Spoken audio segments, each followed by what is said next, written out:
Hello, everybody. Welcome to the 12th International R3.0 Conference. We're very, very happy to have you all here.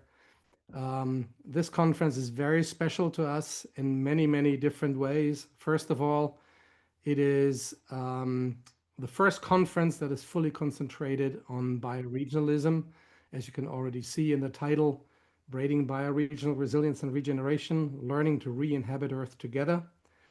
We're also very, very proud that we do not only have people remotely watching on the screen, but we also have hundreds of people in dozens of different confluences around the world that are meeting face to face to screen the conference and to translate what they're learning into their own environments. That has started last year with just one confluence in Belgium and is now really broadening all over the world. We're on 6 different continents at the same time. So this is just amazing. And I want to thank you all for all the engagement and also all the speakers that we're going to hear from in the next 2 days. The first thing that we're going to do actually is an invocation. And you will see when I now stop my screen share that we have Bill and Jelani with us, who will do an invocation of this first day and for the conference and giving us good vibes and wishes. So Bill, over to you and Jelani. Thank you so much, Ralph. Jelani and I and others are here at the Mashantucket Pequot Museum and Research Center. And Jelani Fletcher, Black Bear, will be sharing an invocation, a Pequot prayer, to set the tone for this entire conference. So I'd like to invite people to take in this invocation, not just for this moment, but to really hold it with you throughout the entire conference. So Jelani, Black Bear, over to you. That means welcome, family. Welcome and good day. It's in the spirit of the regeneration, rejuvenation, all these concepts and words all tie into the single concept of us sharing this community, this world community, the land, the air, and the water together. Our concerns and our work in these areas are tied in because we all live and share this space. And in the spirit of revival, of reconnecting, of recreating a new understanding of our relationship to the world and our connection to it, I wanted to reintroduce a prayer from our language that hasn't been used in quite some time.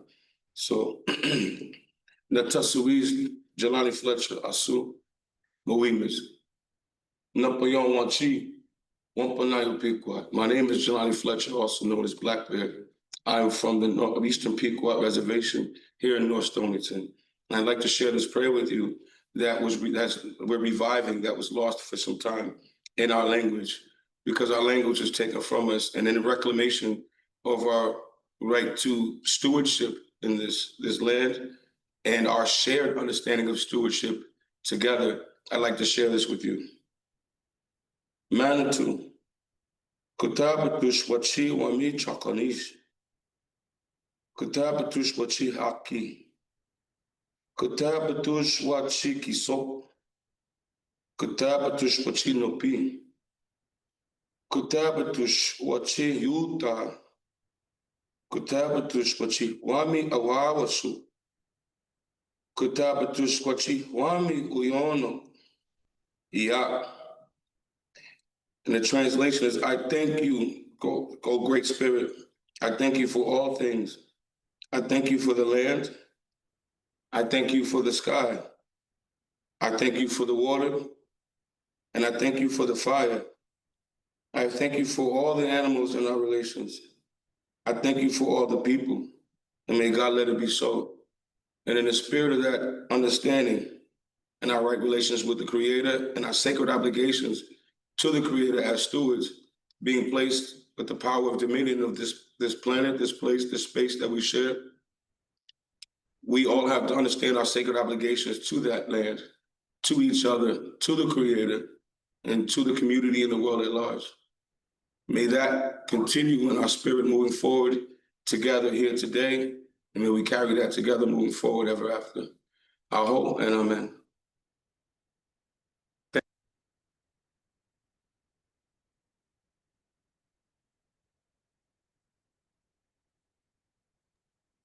Thank you very much, Jelani. That was great.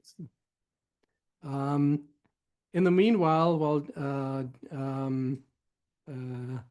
our colleague is going to go to a different room for the presentation of the other sessions, I'm going to do a couple of extra sort of housekeeping rules so that we know how to engage with each other.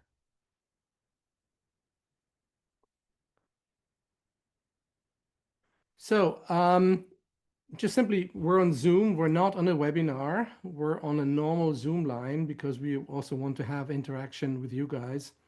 But that needs a little bit of discipline also from you. So generally speaking, please stay muted. Please keep your video on. We would love to see you whenever possible so we can see each other, but you're totally free to, of course, turn it off whenever it's needed. We would really ask you to refrain from leaving and re-entering Zoom multiple times during the sessions. And when you come in, when you have to do that, please mute yourself when entering. We would also like to ask you to rename yourself for a clear identification with your full name and place or bioregion.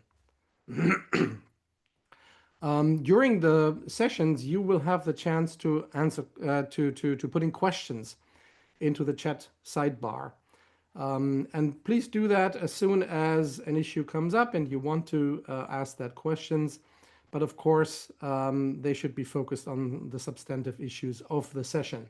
So please, no character attacks or unnecessary distractions, and especially no side conversations that are visible to all or undue self-promotion. This can be very, very distracting, and we want to avoid that. So please focus on the substantive issues. In case it is necessary, we reserve the right to delete conversations that are not related to the content discussed. We also have a living resources document, and you see the link here on the slide. And Bill, as soon as he's at his place, will actually add the link to that living resources document to the chat. You can add any other comments or documents or longer contributions that you have to the topic, and you will see that the document is also organized in a way that it is organized session by session. And if you want to insert something there, please add your name before your contribution if you want to be identified. We also record the session, as you already are aware of, and we will make it available on the next day, and then also publicly to everybody on September 18th at latest, along with all the presentation decks. We will not allow AI transcription software, just simply because you have all the materials and you will have all the materials available. And from that perspective, we're not allowing transcription software, AI transcription software. We will do after the first block, which is, as we know, quite long, with around about 3 hours in total. We will do a break, around about 45 minutes. We will start this break with a 10-minute rejuvenating mindful movement exercise. Those who have been to earlier conferences have already done that. That is led by Jennifer Giannanucci, and it will help us to relieve from screen and seating fatigue. And then you'll have round about half an hour for yourself, and then we start around 15 minutes before the start of the next session with a 15-minute bioregional art experience, and Bill will explain a little bit more about that in a bit. We also encourage you to share conference learnings on social media using our r3.0 hashtag. And in some way, of course, we're together for 3 days, most of us. We will try to celebrate in some way at the end of the last session. Then on Thursday, And already at that time, just that we'll raise a glass and we'll celebrate the adjourn at your convenience. So you may already want to put a beer or a bottle of wine or whatever you want to appreciate into your fridge. And I think the last thing that I want to say, as in earlier conferences, we'll want to have a lot of fun together in digesting all of the avalanche of the learning that we're going to see in the next couple of days. So that's all on the engagement guidelines. We will shift to our first day agenda. We already had the invocation, and we're going to start or go into the opening keynote, which is going to come by Joe Brewer and Penny Heiple. And Bill, I think you're going to announce that a bit, and then we'll go into that session. Yeah, thank you so much, Ralph. And thanks to everyone. Thank you, Jelani, for the deeply touching invocation. Again, I invite folks to sit with that throughout our time together. We at r3.0 are really excited for this opening keynote from Joe Brewer and Penny Heiple from the Design School for Regenerating Earth, who we work very closely with. We have Joe to thank in part for our shift into bioregionalism. Joe presented on that topic in our 2019 conference in Rotterdam. In particular, what we invited Joe and Penny to meditate on in this opening keynote is the question of coherence, and particular bioregional coherence, and to share with us their thinking from engaging with hundreds, if not thousands of people globally around bioregionalism and earth regeneration, sort of what we might do as a movement to enhance our coherence as much as possible, and in particular to avoid actions that would decohere the movement. So with that, I'm going to hand it over to Joe and Penny to set the tone and really plant some seeds for us to explore throughout these entire 3 days together. So Joe, Penny, thanks so much. Over to you. Well, thank you so much, Bill, for that lovely introduction. Thank you, Ralph. And so lovely to hear the words that are said before all else in the various cultural expressions of Turtle Island to get us started today. So what Penny and I want to do is we want to offer a larger sort of panoramic scale framing for what we think the entire conference is about and what we think this larger movement is about. This movement toward not coming into alignment with just bioregionalism as a term, but this movement toward coming back into harmony with life in a living universe. And so I'm going to give a bit of a presentation first that gives more of an Earth systems perspective, and then I'm going to pass it over to Penny, who's going to give a human, relational, spiritual, inner perspective, so that you can see that something we emphasize a lot in all of our work, that we cannot separate the inner from the outer in what we do. The inner work and the outer work must be done in an integrated fashion. And so with that in mind, I'm going to start sharing my screen and we'll jump into the presentation. And let's see here. So the title of our presentation today is "What Will It Take to Regenerate the Earth?" giving emphasis to the role of bioregional coherence. And you're going to see that we're going to approach this, both Penny and I will approach it in two different ways, but two ways that are, I would say, absolutely essential and not always the way that other people do it. And so we want to really come into this question of bioregional coherence from a living systems lens for the universe and the planet as a whole, and then for what it means to be human in these times. So the question that I'm going to ask and that Penny will then follow on is, what would it mean to make the bioregional movement coherent to itself, which is very much related to all of the work that r3.0 has been doing convening different kinds of dialogues, bringing people together, helping them to align with each other, to at least not be disruptive or undermining to each other's efforts. And that means there's been a big focus on the human systems dimension, I think for very good reason, which is to look at how humans relate to each other as a social movement. How do different organizations, how do different learning communities, how do different thematic areas that people are working in, how can they align and work together with each other? But there's a challenge, and I would say a deep frustration in that approach, because the human world is already so incoherent with the living systems of the earth that we could accidentally end up in a lot of navel gazing, of basically looking at human ego dynamics, leadership pathologies, faulty institutional structures, inadequate capacities to build trust and work together, and then just get stuck in the human dimension of the challenges, even if our intention is to get to the living systems of the earth. And so what I want to invite in my part of the presentation today is that we don't start with human systems, we start with earth systems. We start with looking at how the earth as a whole is an unfolding evolutionary process of life, and how is life coherent to itself at a planetary scale, so that we can see that we can find coherence with those living systems of the earth. Now, the question that I'm going to invite for us here is, how do we find coherence and live into a design pathway that restores the human relationship with life on Earth, where life on Earth is primary, and the human relationship to life must come from that primary focus? So we're going to talk a little bit briefly, for those who are not familiar with the term, what is a bioregion? So I'm going to very briefly define that term.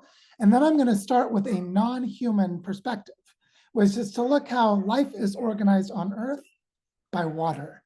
How does water organize life on Earth? And how does the way that water organizes life show us the naturally occurring coherence of our planet that we as human beings need to come back into right relationship with? So let's start with what is a bioregion. So the word bioregion is short for biocultural region or biological region, depending on which origin you're looking at in the movement. And so a bioregion is basically the physical or the spatial geography or the relational geography of life. How does life organize itself as a whole context in which a biological population is able to live and thrive? And many of you who've seen me speak about this before know that I really like to use the example of starfish to make this really clear, that starfish have a biological geography, a spatial region in which their entire life system exists, which is the intertidal zone of a coastal area. The gap, the space between the high tide and the low tide, is where all of the mixing of nutrients and minerals and the gathering place for the starfish to be able to have everything they need for food, to protect themselves from predators, to reproduce, and to have a healthy population as a whole. There's a geographic area in which the entire life system of the starfish exists, and that is the bioregion of the starfish. Well, this applies to any living organism. You can have a bioregion for oak trees. You can have a bioregion for tropical dry forests. You can have a bioregion for humans, which of course very strongly relates to our culture. And so the idea of a bioregion is a whole systems lens for understanding how the entire life context comes into being in relationship to place. And so with that way of thinking, you can see that each bioregion is a whole system model for its own regeneration. All of the living systems processes that are reproducing themselves moment to moment exist within this holistic context of place and relational interactions. That is what we call the bioregion. Or said another way, even if you didn't have the word bioregion, the natural coherence of living systems automatically will evolve into and arrive into the coherence of its own bioregional context. Because the bioregional context is by definition the holistic life place in which life can exist and flourish in a healthy way. So if we think in this way, then we can imagine the entire planet as a network of interacting bioregions.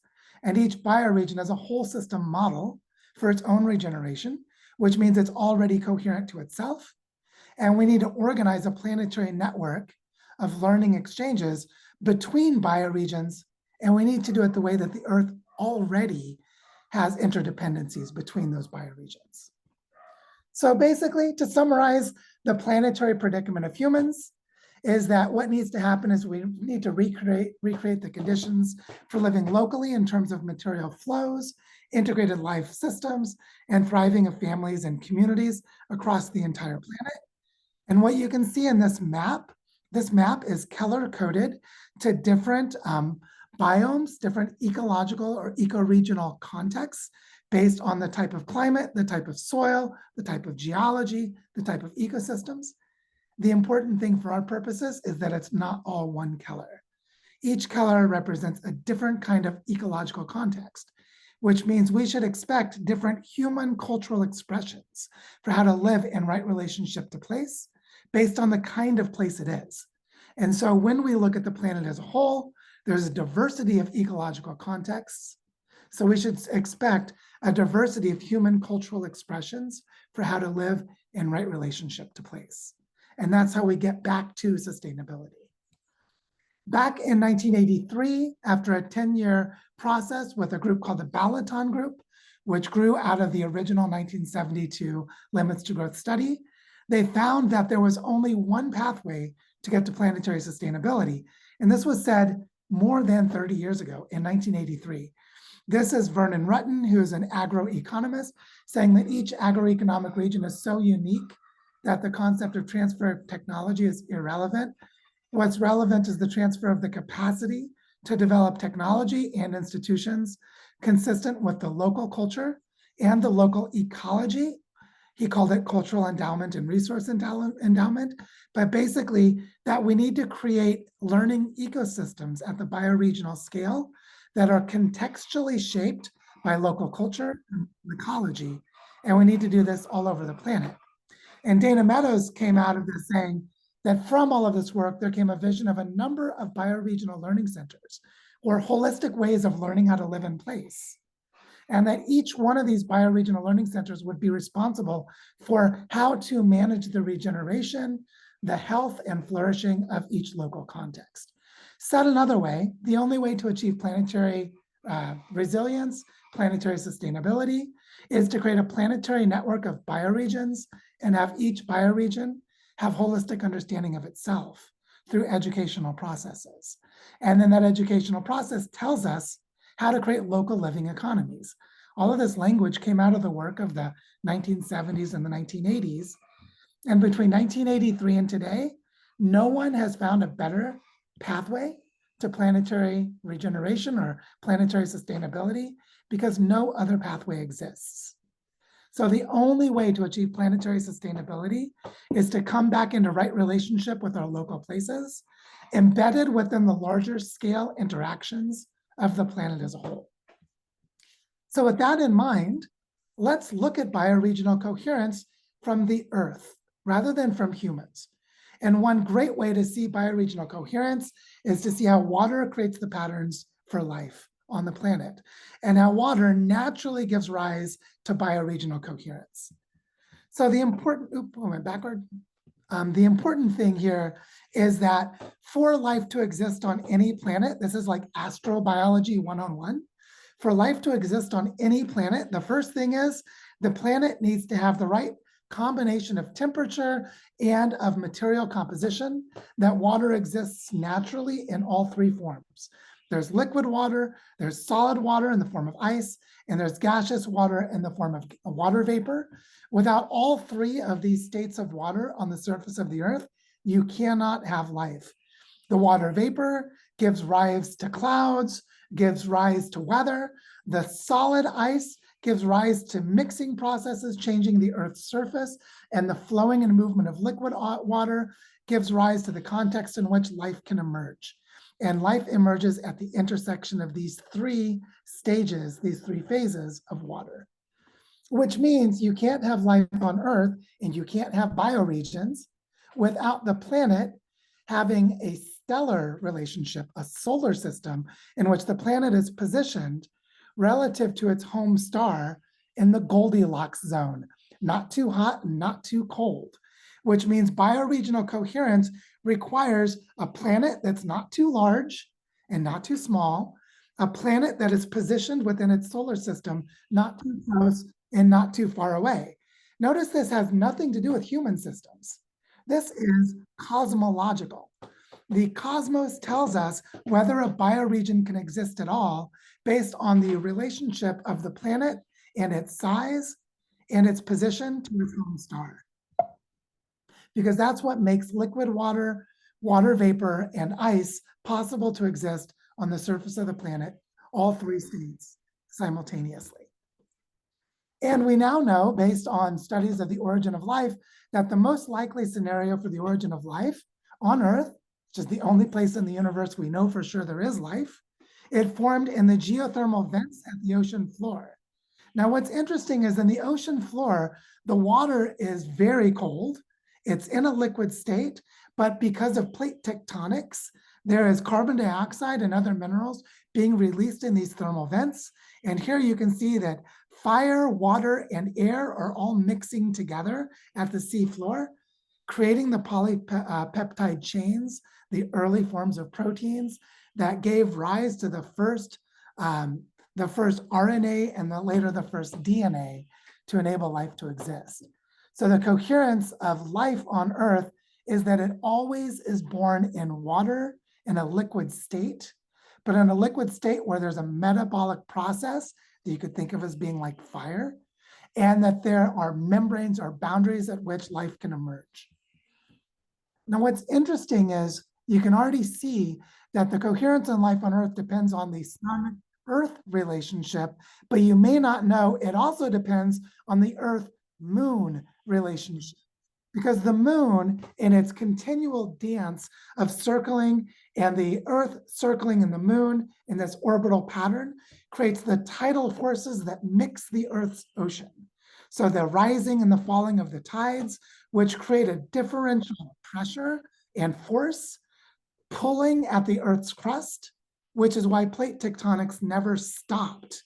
And plate tectonics and this mixing of the planetary carbon cycle is the continual regeneration of life on Earth on multi-million year timescales, which absolutely depends on the tidal forces of the moon.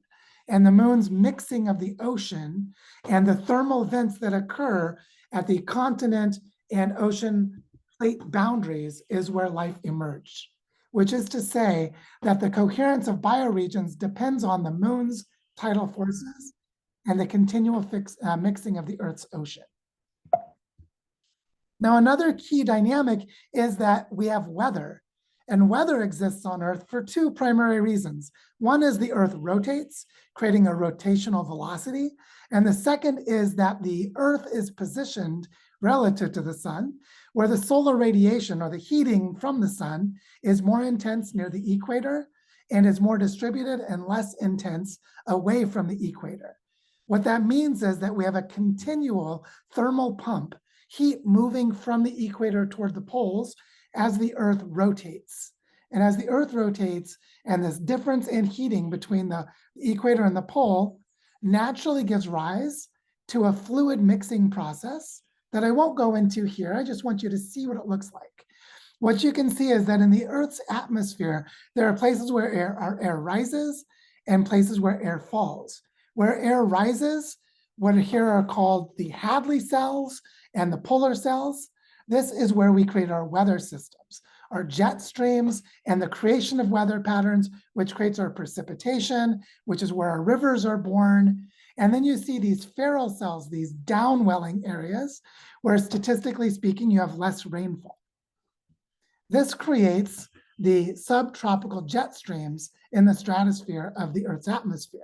I just want you to notice where they exist, roughly between 20 degrees and 40 degrees latitude in both the northern and southern hemispheres. Why is this important? Because this drives the formation of weather and movements of water across the planet, which gives rise to the kinds of global biomes that exist. Notice that between 20 degrees and 40 degrees north, sort of the mid-latitudes in the northern hemisphere, which you can see in northern Africa, in the southern part of North America, in the middle parts of Europe and Asia. And then the 20 degrees to 40 degrees, the subtropical band in the southern hemisphere, in places like Argentina, in places like South Africa, in places like Australia. You see these bands of drier areas. And then right along the tropics in the Amazon, in Central Africa, and the sub-Saharan zone, there are really intense forest areas, very humid, and it's more humid again up higher north and higher south. What you can see here is the water tells us what kinds of ecosystems are possible because of the rotation of the Earth and the distribution of solar radiation. So what we see is that our bioregions naturally emerge through planetary and cosmological processes. But why is it that we don't have a planetary map of bioregions, even though we have a planetary map of biomes? And the answer is that human bioregions absolutely and necessarily depend on human culture and the cultural evolution of human relationships to their local place. They are not reducible to geophysical biomes. So what this means is the coherence of human bioregions is the cultural evolution of how to live in place. Now let's look at some cultural evolution that denies the existence of bioregions. Here's an example. This is a map of the western part of the United States, where a group of colonizers in Washington, D.C., way over on the Atlantic seaboard, decided to divide the spoils of conquest and war by creating square blocks and calling this one Colorado, that one Nevada, that one New Mexico, that one Utah. So they split the boundaries, they split the bounty of colonizer conquest and domination while completely ignoring natural boundaries, because at the time they drew these natural boundaries, they were completely ignorant of the local ecology. They hadn't even drawn the maps yet. And these boundaries, for those of you who know places like the Colorado River Basin, the world's textbook example of how to mismanage a river, they create conflict and division because of these artificial boundaries. These human political boundaries are a complete absurdity. Whereas the first time someone went and mapped these areas from the US Geologic Survey, John Wesley Powell, he proposed this map for the US Western states based on watersheds. This is how water organizes the western half of the North American continent through natural watershed boundaries, where it honors the boundaries of water and the interactions between them, the ecological, the geophysical, and the cultural boundaries. If I was to overlay on this indigenous territorial lands, you would see there's a very strong correlation and coherence between the type of landscape, the type of social organization, the type of cosmovision and spirituality, the kind of indigenous worldview, and the way of living sustainably in place. Which means the landscape systems of the Earth give rise to coherence and harmony. And this is the main point that we're going to talk about in a moment, but I want you to see this is true across the whole planet. Here are some of the bioregional boundaries for the rivers of the North Sea along the Atlantic seaboard of present-day Europe, as contrasted with the colonizer boundaries of nation states that ignore these real physical dynamics of watersheds. So what would it mean to make the bioregional movement coherent to itself? First of all, note how the Earth is continuously weaving patterns of life all the way from the scale of local watersheds up to the scale of the entire solar system, that across multiple scales of reality, the Earth is organizing life. That bioregions already naturally exist and are coherent to themselves. But most human systems today are completely ignorant and completely incompatible with Earth's real bioregions. And so the bioregional movement needs to become coherent with these bioregional patterns. We need to learn from and come back into right relationship with the Earth by learning how the Earth organizes life. And so, in summary, water organizes the planet in very powerful ways, in some of the ways I've described today, which gives rise to the entire biosphere of the Earth, Every living being is organized by water. Where there's water, it's possible for there to be life, which means the entire biosphere is a subset of the Earth's hydrosphere, where the climate system is a larger system that includes all of life. The biosphere organizes life by the way that water moves, and then humans organize ourselves within the biosphere. So notice how this is the opposite of the way most human economic policymaking is done. We need to look at how water organizes life at a planetary scale, look at how life organizes landscapes, and then organize human relationships in a healthy way within those landscapes. And this is how to organize your bioregion. You organize by the way the bioregion organizes itself. It's a fundamental shift to place humanity within its larger ecological reality. And a great way to practice is to ask how water might organize the human presence on Earth locally, regionally, continentally, and at the planetary scale. So with that, you can see that the role of bioregional coherence is to show us the way to come home. We as human beings need to feel into and embody the natural coherence of bioregions. And if we do this, we will live into the story of bioregional Earth. Now I'm going to pass it over to Penny to share with us some of the reasons why we haven't done this yet. And so Penny, over to you.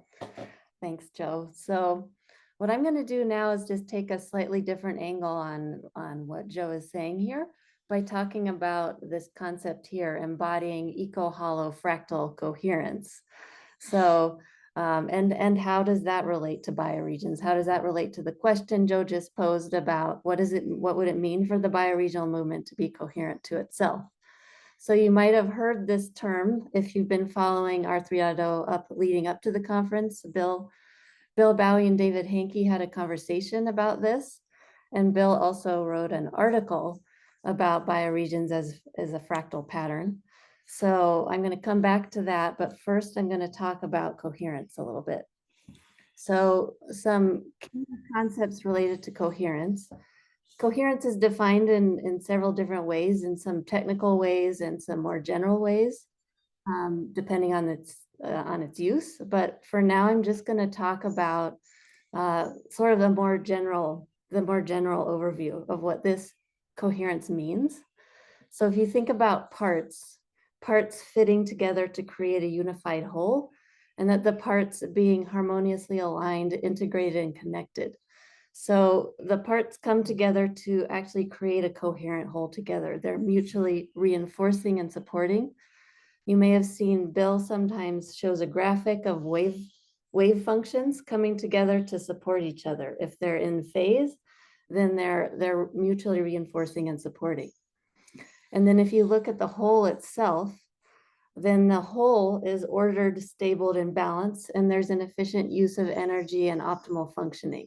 So the parts come together in this harmonious alignment to create a whole that is functioning well, that's stable and balanced. So that's like the general overview of what you could think of for coherence. And coherence is all around us. So as Joe was saying, the coherence is in this Earth system itself. I love this quote from HeartMath Institute where they say the beauty and intricate balance of nature is a magnificent demonstration of coherence. If you look at this bee with the flower, so the bee and the flower co-evolved together. They're not actually separate. If you think about a flower, it creates nectar, it creates pollen that attracts the bee to come to it, and the bee comes to it to pick up the pollen and the nectar to bring back to its hive to create the honey for its own survival, for its reproduction. But in the meantime, the bee goes to another flower of the same kind of plant, and then the plant can reproduce because the bee brings the pollen to the other plants. And so they co-evolve together. It's this intricate, beautiful dance. And it's everywhere in nature. I mean, just think of the relationship of butterflies with the flowers, of the beavers building their own homes, their own habitat, but creating habitat for hundreds of other creatures and making the rivers healthy. There's this intricate dance, and it's not actually separate. It's this beautiful, coherent dance. So now I want to just go a little bit wider and talk about this concept of eco-holofractal. And this applies to the cosmos, right? So this is a bigger concept. And I'll start with the latter end of this, the holofractal aspect. So if you think of hollow is referring to holographic or hologram or holon. It's sort of like a multi-layered term. And hollow refers to, like if you think of a hologram, meaning the inherent wholeness of the cosmos is inherent in every point. So every point contains the information of the whole. And then fractal refers to the repetition of fundamental patterns at all scales. Although it's particular scales, it's not every single scale. It's a repetition of pattern across scales. And so if you think about nested fractal holons, then you're thinking about a whole that's also nested within another whole. So that's the idea that the cosmos is actually this holofractal structure and pattern. And so I have a few references here. Nassim Haramein has studied this through physics. He created a unified physics model that unifies quantum physics with relativity. And he has found exactly this, that the nature of the cosmos is holofractal. And then Marshall Lefferts worked closely with Nassim and has also studied Bucky Fuller's work extensively. And he wrote this book, Cosmometry, exploring the holofractal nature of the cosmos, where he brought together the unified physics of Nassim's work with cosmic geometry or sacred geometry and with music. So he combined those three aspects to explain this holofractal nature of the cosmos. So I highly recommend that book. And then, as I mentioned earlier, David Hankey added on this the eco part, referring to the ecological nature of the earth and how the earth is organizing in this same way. The earth is organizing itself through these patterns, through the holofractal patterns. And he had a conversation with Bill about this in depth, which I'd highly recommend listening to. So how does this relate to bioregions? Well, a bioregion is a holistic, self-organizing aspect of the earth, which is literally an eco-holofractal. And what that means is it's an enormous design principle. We can extrapolate out of this design principle that we live within how to live in a resonant way with life. It's all right here for us. We live in an integral way with life in our life places, which is our bioregions, and we learn from our life. So what that means is bioregions are our master teachers. We just have to listen. We have to connect to the rivers, to the forests, to the mountains, to the oceans, to the insects and animals. This is how we learn to dance with life. We wake up to the coherence that's already here in our life places. So why aren't we doing this already? Well, overall, in a general sense, we hold a disconnected worldview, which is a worldview of separation and a mechanical dead universe. We've come to take this on and believe it. And so we experience ourselves as disconnected from our own selves, from each other, from the living processes of Earth, and from the cosmos. And we're actually living that out. We're living out this disconnected worldview. We're embodying it at individual and collective levels and systemic levels, and actually building structures that are coming out of this disconnected worldview. So how do we find our way back? Well, we wake up to the reality that we're a part of a living, connected, intelligent, eco-holofractal cosmos. And this is an intellectual awakening. It's just coming to understanding, studying the physics, understanding the truth of it, but it's also a spiritual awakening. It's coming to know it. It's coming to know it in our bodies and realize the truth of this.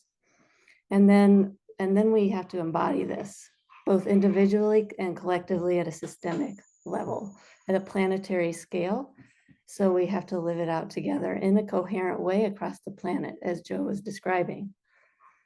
Ken Wilber, he often says it this way. He says we have to both wake up and we grow up, which is actually two very different things. There's a lot more people who have woken up intellectually to this, but we're not embodying it yet. So if we do both together, this is an evolution of our species. So what's getting in the way? Well, like I said, most of us still hold this disconnected worldview, and we're living it out. And so in one word, this is trauma. Trauma is this disconnection. And even the small percentage of us who have woken up to this reality of the connected universe, we still have the trauma in our bodies, in our biology, in our belief systems, and in our emotions. And these traumas are passed forward through generations and through cultures. And when they're left unconscious and unintegrated, these trauma patterns manifest in our behaviors in ways that perpetuate this disconnection. They actually perpetuate the traumas. And in this state, we are not capable of embodying a connected worldview. So just to drive this point home, I wanted to share a few things, a few ways that these patterns, the most destructive ways that these kinds of trauma patterns show up. The first one here, I've been seeing a lot lately, and this is arrogance. So arrogance meaning an inability to listen to different ideas, to different perspectives, to feedback, to take in other ideas or other thoughts, which leads to a lack of ability to respond. You cannot respond to the feedback because you can't take it in. And this is extremely destructive. And one of the biggest factors I've been seeing lately in the movement itself. So others, I'm just going to name quickly: blaming, shaming, and raging, which leads to violence at self and others; lack of empathy and compassion, which is related. This inability, it's like a closing of our hearts, and we start to other people, which also leads to violence. And the avoidance of our own pain, avoidance of facing the pain within us, leading to denial and a lack of capacity to face into the reality of our times, a lack of capacity to sense make. Pathological power dynamics, individualism, isolation, feelings of that we're never enough, that we're emptiness and hopelessness, leading to broken relationships. And this is what fractures the field. It's happening in our own movement, in the bioregional movement, in the regenerative movement. Fracturing of relationships fractures the field. And then we have extreme bad actors, people who actually do not have conscience, coming into the field granted power by us because we don't recognize it for various reasons. We actually give them power, and then the field gets fractured. So all of these, like if you think about arrogance it's an attempt to self-protect from a feeling of not enough. So these core wounds, things like I'm not enough, we cover over with this. These are the ways we manage, but they're extremely destructive.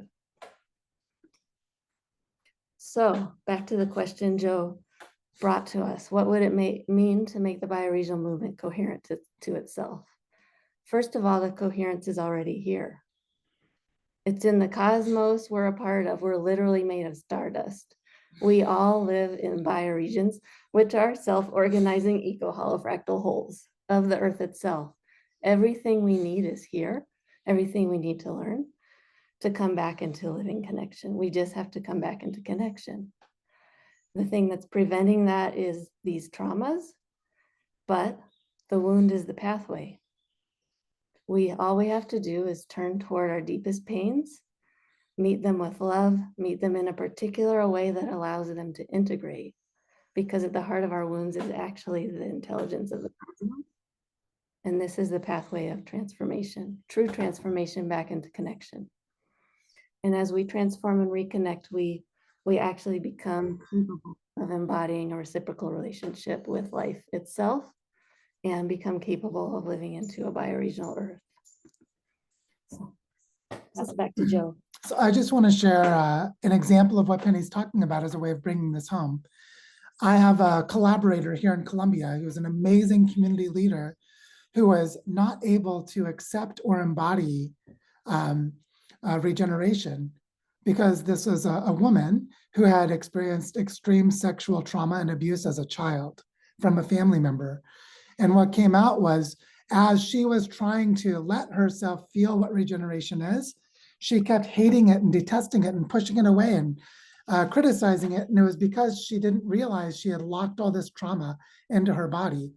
And then when she had a plant medicine ceremony with some indigenous people in this northern Andes region, it opened up her trauma wound and enabled her to see that her path to regeneration was to help women to come out of cycles of abuse.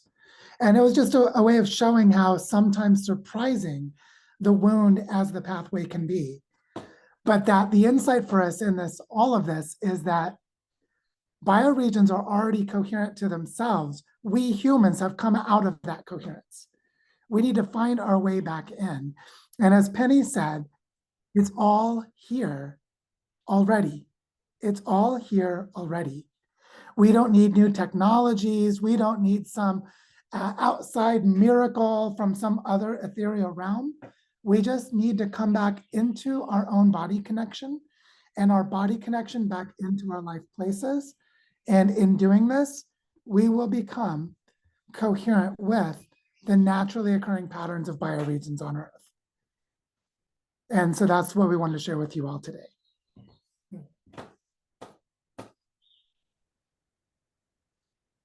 Thank you so much, Joe and Penny.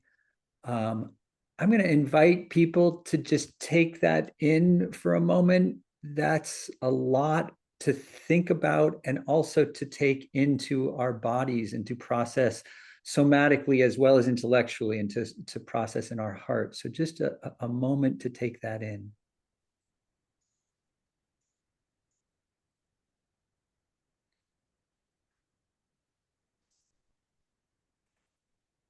We have just a few minutes before the next session, and we did get a good question from Tom Murtha from same bioregion as me here in the Northeast Woodlands. And Tom asked essentially if you had any sort of pithy guidance about how we can essentially navigate the incoherence that is introduced from the human social sphere in order to get back into the coherence of the natural living systems. And I know we don't have a ton of time, but maybe if you've got, just a crystalline version of what we can do. Yes, we do. And it's so obvious and so simple that it's difficult to see how profound it is. So go sit with a river and just be with its coherence. Something that I learned as a design principle for my life. I was in Costa Rica in 2018 and 2019, and I was dealing with arrogant, pathological people. There were some psychopaths involved. There was some really nasty stuff going on. And what I found was the human drama was completely pathological in that context. But the rest of life was not. So I just chose to let the land organize me. I said, I'm actually here for these ecosystems, and these particular humans are not my purpose. They're not my mission. And so what I found was by just going back to sit with and be with something like sitting with a river and feeling its natural coherence and letting the weirdness and the stupidity and the insanity of human culture, just let it be there. It's over there, but the river is going to be just fine. And what I find is it shows me the path through and beyond the dysfunctional human patterns. And then I actually come into healthy human relationships later. I'm not avoiding the humans. I'm just stepping away from the incoherence of that context. So when human drama is insane, which as we know in these days, a lot of it is, the river is never insane. The river is always sane. The river is always coherent. And in Spanish, sano is healthy. Sanación is healing. So to be sane is to be healthy, not in some weird like pathology orientation. It's to come back into healthy relationship.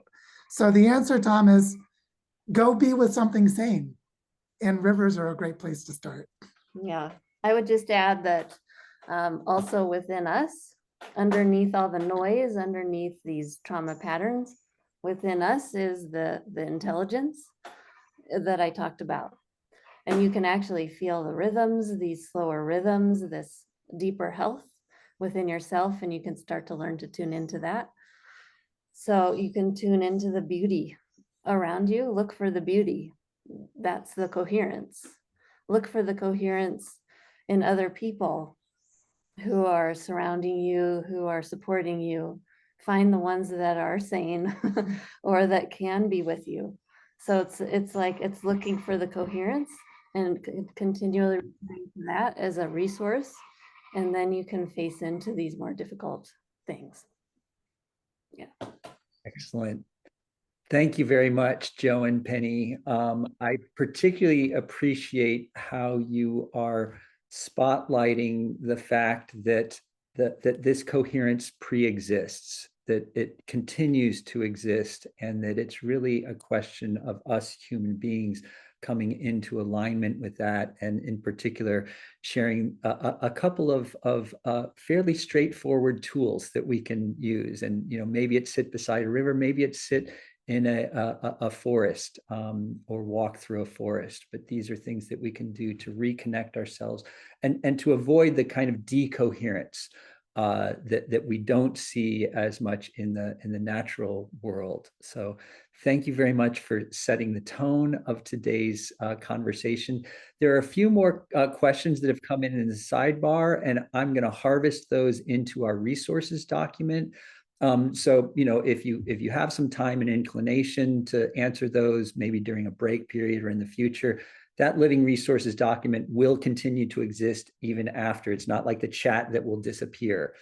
So folks may want to look at that to see there may be ongoing answering of questions.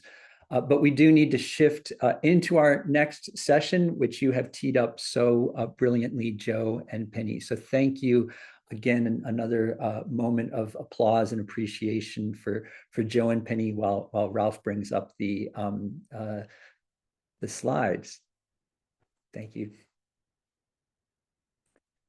And while he's doing that, I'm going to remind people to please, we're actually going to forego a break in terms of programming. We hope that people, will be able to, if you need to take a break, that's great. But otherwise, we'll have a collective break coming up shortly. We do ask people, if you do step away from the computer, to just turn your video off. Please don't go out of the session and then back in. There's many people who are entering, so it's an administrative task for us to track that.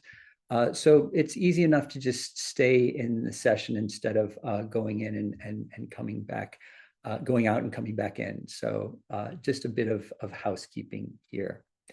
With that, we're going to move into our first panel session, which is called Bioregional Earth, Braiding Bioregions Globally Across 3 Horizons.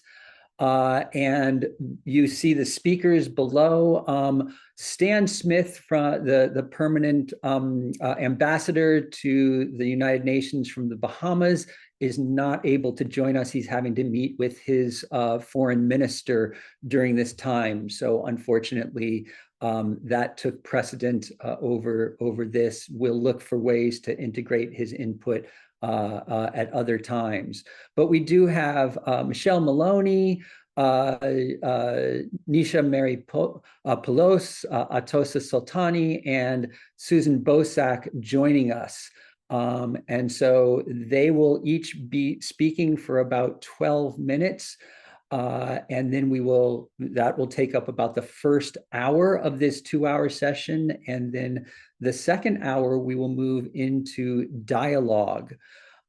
And so there's just a little bit of teeing up that we need to do. Ralph, if you could keep the slides on just for the next slide.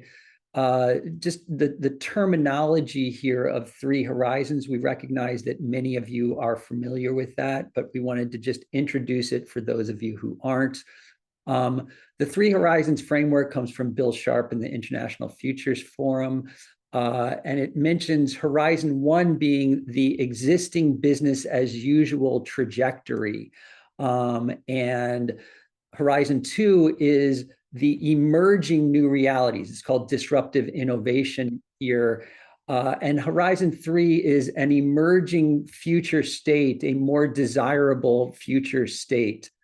And one of the important things to recognize about this is these new innovations can be either positive H2 plus, which is disruptions that lead us into this green emerging future of Horizon 3, or they can be disruptive innovations that are H2 minus. They kick us back into business as usual, or they reinforce the existing system. When an existing system is in harmony with the natural world and is regenerative, then we don't need a new emerging future. But when the business as usual is out of alignment with regenerative, natural living systems, that's when we need to introduce these H2 Horizon 2 innovations, and particularly ones that align with the emergent future. In our context, the emergence of a bioregional Earth. So that's one context. The other context is simply that we have chosen these speakers. Many of them are engaged at an individual bioregional level, but in particular, the reason we chose them was that they are weaving and braiding amongst and across bioregions all the way up to a bioregional Earth or planetary level. So this builds on what Joe in particular was mentioning about the need to not just operate at a single bioregional scale, but also to have that individual bioregional work have in mind the cross-bioregional braiding of coherence to a continental and ultimately a planetary scale. So with that, that's the sort of context setting that we wanted to do with this session. Stan Smith was going to introduce the existing status quo nation state context of the United Nations, and mention the early convening that he's been doing at the bioregion at the United Nations to introduce the bioregional context into United Nations thinking. I've attended 2 of these gatherings at the United Nations on bioregionalism, so hopefully in the future we will hear from Stan Smith on that.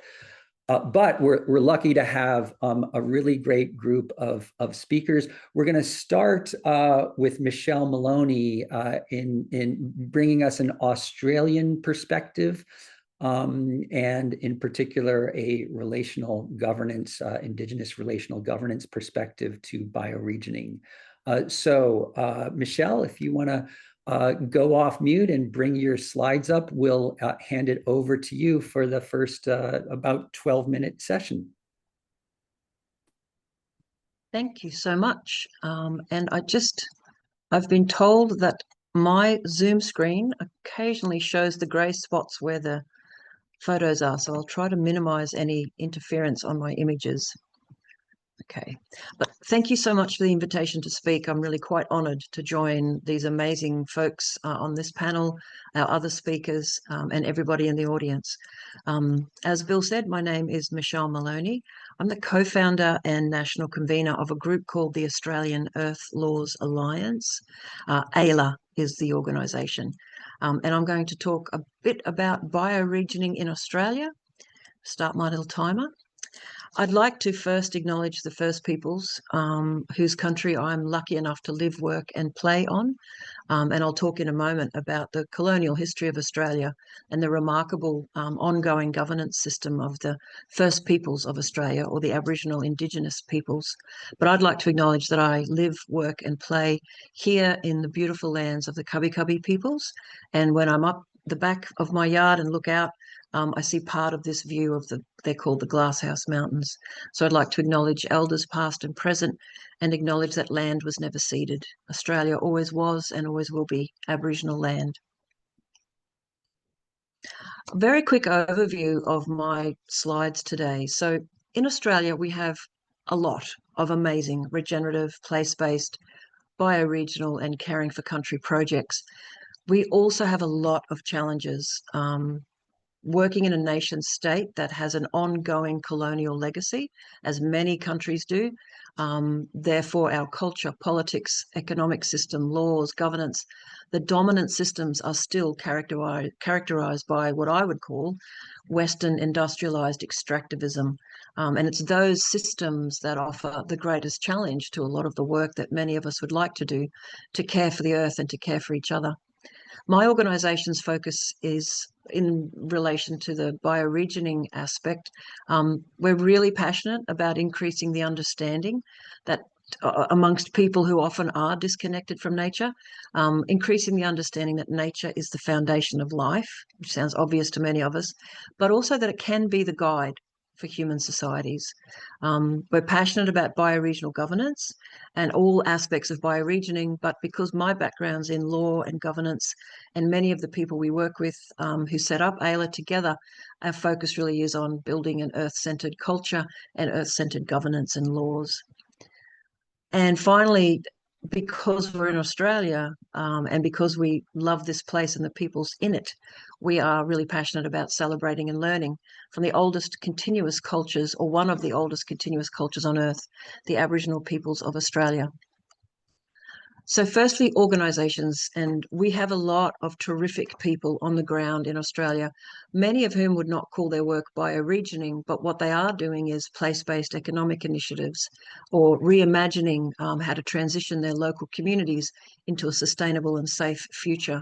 And a big call out to some of our colleagues in Regen Sydney, who I think will either be watching live or watching the recording, given the time of night it is in Australia. So we've got an immense number of people who care for the environment and are interested in place-based work.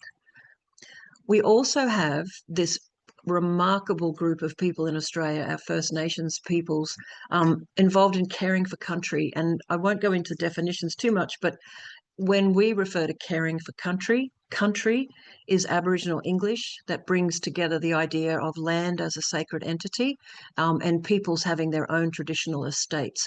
It doesn't refer to a nation state or a nation at all.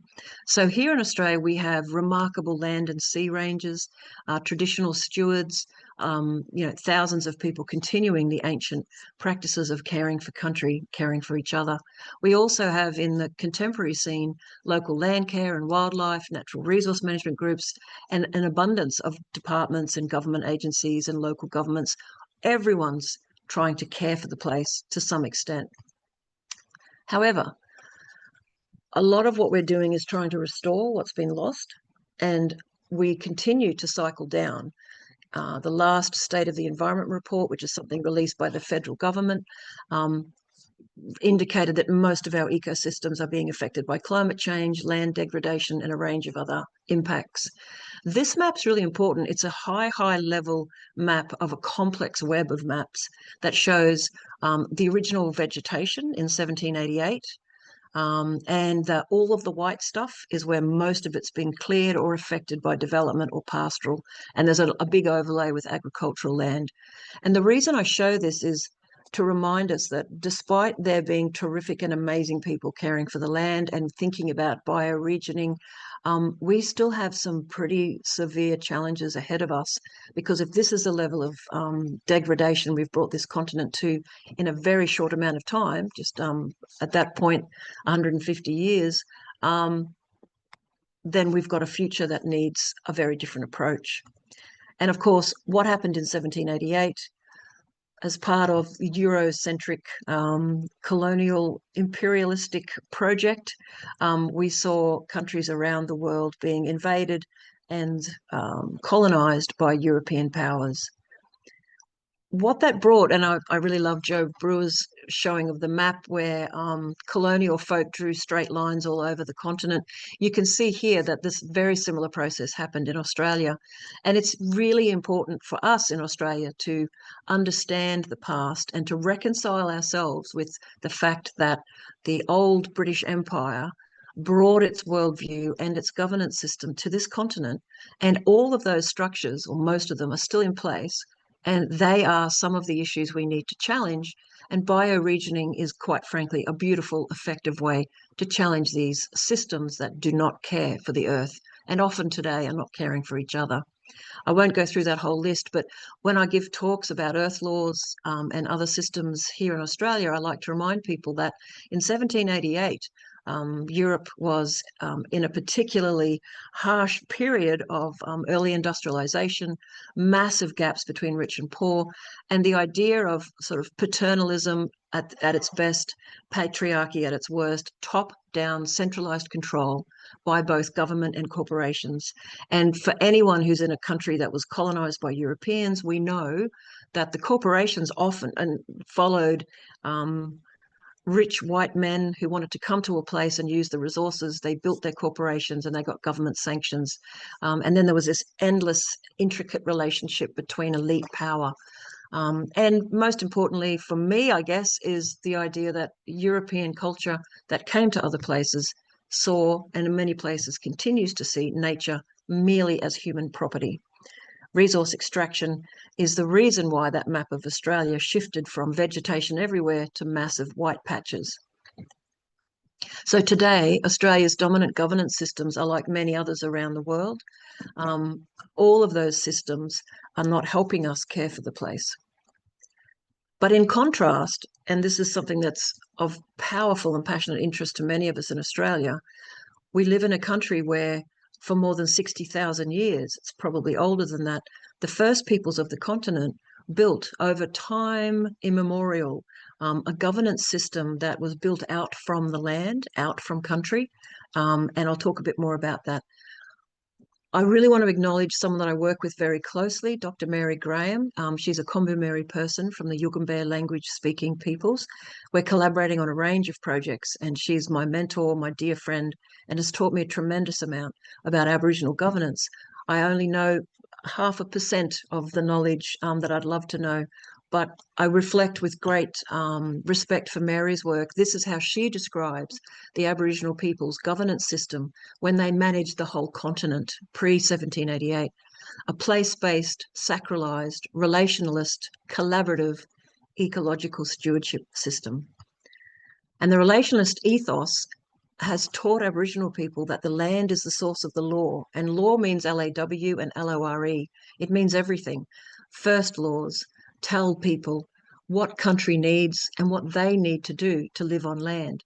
And as Mary says here, the land created us and we are obliged forever to care for it. It looks after us, we look after it. And our relationship with the land, country, provides the template for our relationship with each other. And what's really interesting when we reflect here in Australia on the potential for bioregioning and the potential for strengthening bioregional governance is First Nations governance. When you look at this map, this wonderful patchwork quilt of different peoples, something like 250 to 300 major language groups, and then dozens more dialects. When you look at this map of how people organize themselves over thousands of years, and then you look over here, this is IBRA 7. This is the interim bioregionalization of Australia map.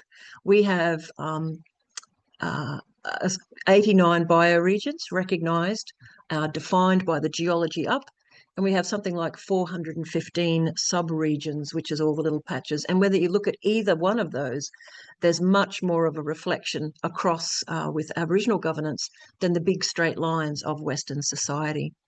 We also have, of course, major catchments, and many Indigenous peoples organise themselves around catchments, and others around distinct ranges and mountains and all of the beautiful things across the continent. So what does that mean for us as we grapple with the full range of challenges we have with climate change, and also growing gap between rich and poor, even in this very wealthy country?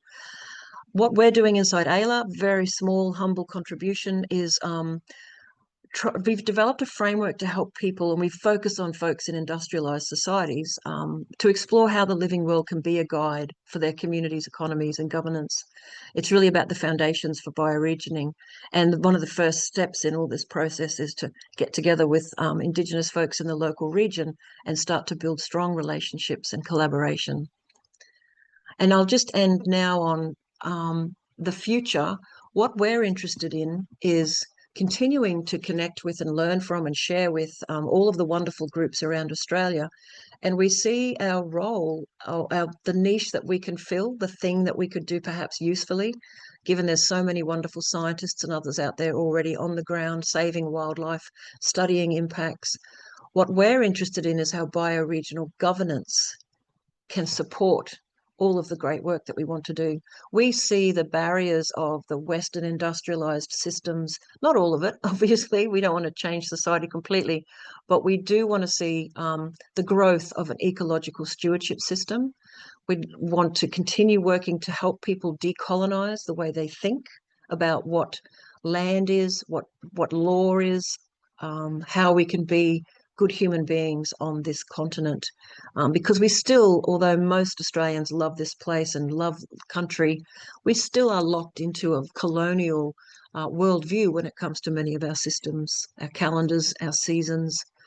And so we're also passionate about pivoting our legal systems to focus on really understanding that country offers first laws. It offers the way for us to live. And that's what it really excites us, is there are so many answers in place. And I'll just finish on this photo. My great dream is to help people like these guys and girls make their life easier, because these are all the people who are out there doing the work on country, looking after traditional lands. You can see there's a wonderful mix of cultural backgrounds in that photo.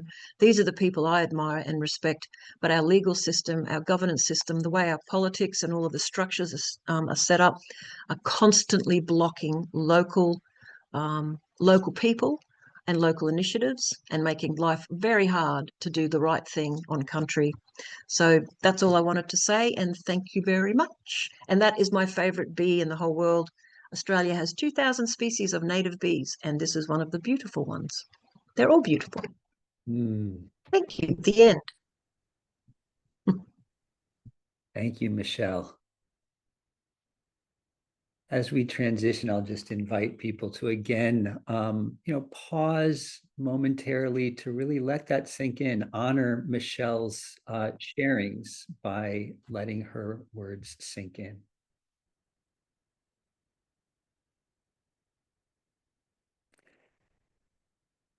Michelle, thank you so much for establishing really the role of first laws, those that are derived from, directly from the land, and earth law. I know that you're doing weaving beyond what you've suggested right here. I've looked at some of your writings with Carrie Crisp, so doing that sort of cross-continental braiding in lots of your work. So thank you for kicking us off with a Australian continental perspective, and from there we're going to shift to to India, and in particular, Nisha Mary Poulos is a member of the South Asia Bioregionalism Working Group. So we're moving to a different bioregional context, and Nisha is going to present to us one strand of the South Asia Bioregionalism Working Group's work around bioregional mapping in particular. And that's a practice that is really prevalent in many different bioregional contexts. But I think that the context in India is particularly instructive for this question that we're exploring in this session of how do we start to braid bioregional work across different bioregions. And the study and research that Nisha did really informs that. So Nisha, over to you for the next presentation.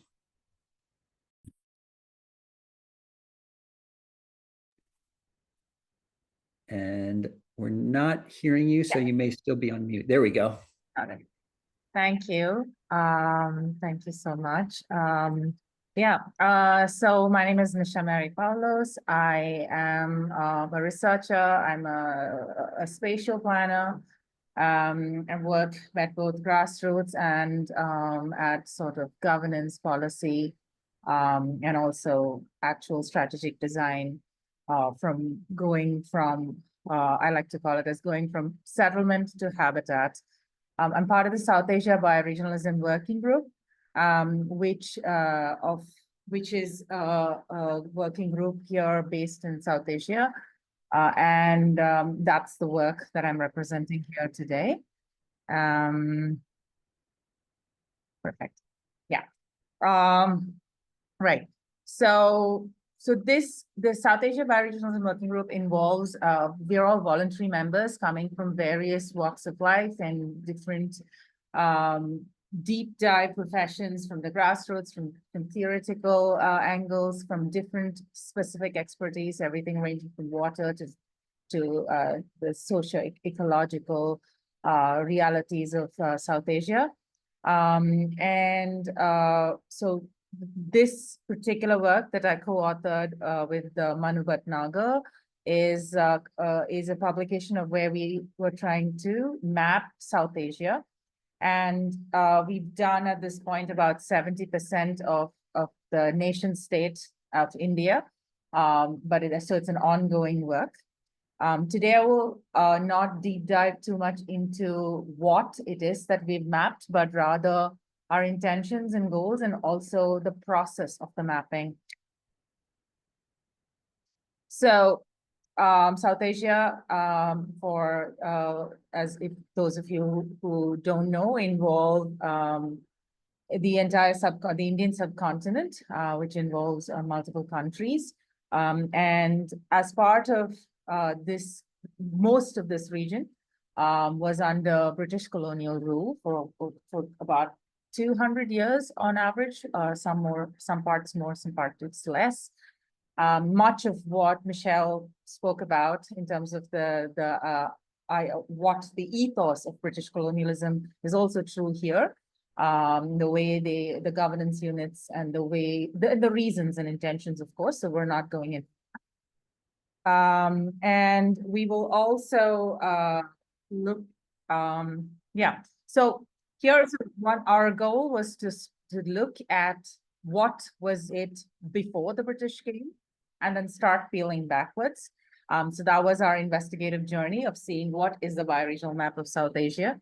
We really relied on a methodology that was rooted in all forms of science, not just Western science. And we relied a lot on things like lore and mythology and local stories, and of course older maps and older accounts of what India was like. But we started at the point when the British came, and one of the things that they did was this very clinical mapping of the region, where explorers went into different parts of this diverse, not just in terms of humans and culture, but every kind of biodiversity and natural system imaginable was coexisting and thriving on this land. And they've started off creating a documentation of it, and we started peeling back from that.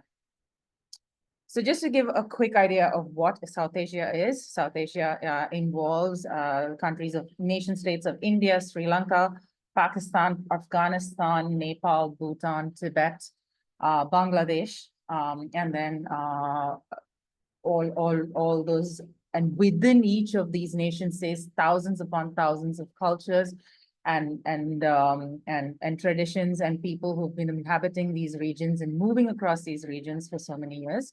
So on the left side, we see this map, which is a terrain map, and on the right side, what I wanted to actually demonstrate is, so this is just the Indian map, the administrative map. So the British came up with this district as an administrative unit, then the state and the nation that came up post-independence. So post-independence, we stuck to the same district boundaries which the British created, and states were more or less agglomerations of districts, and based on language, predominant language. Thousands and thousands of languages were ignored in this nation-forming reality.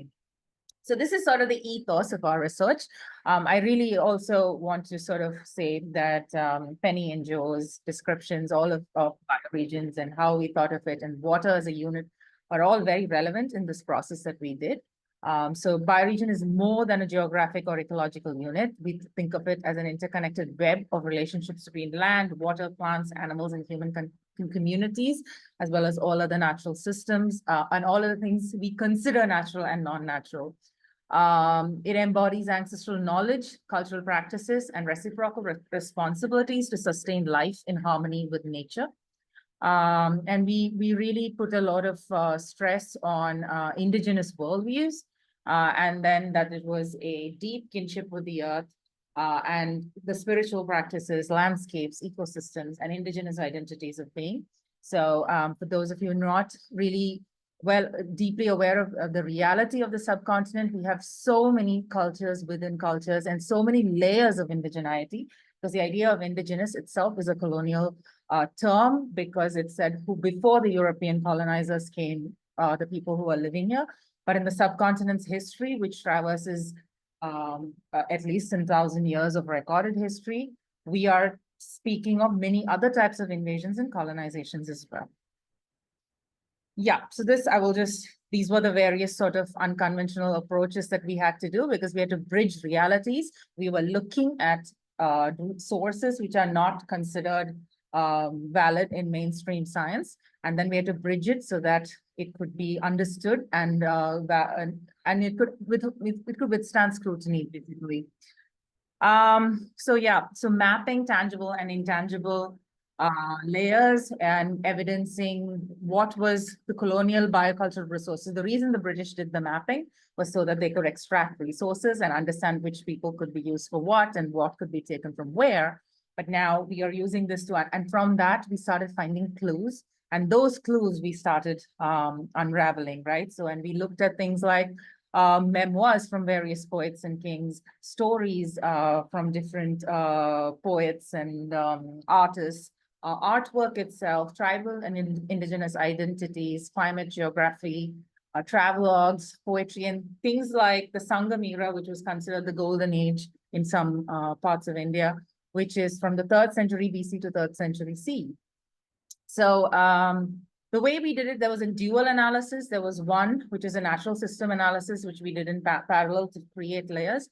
And then we independently started looking at cultural evidencing of how did human cultural territories start existing, right? And then at some point these started merging, and we were looking at intersects of this, and it happened so beautifully. We started seeing the layers coming together in this very natural and beautiful way, really kind of proving that humans as a natural species also found boundaries just like every other species do.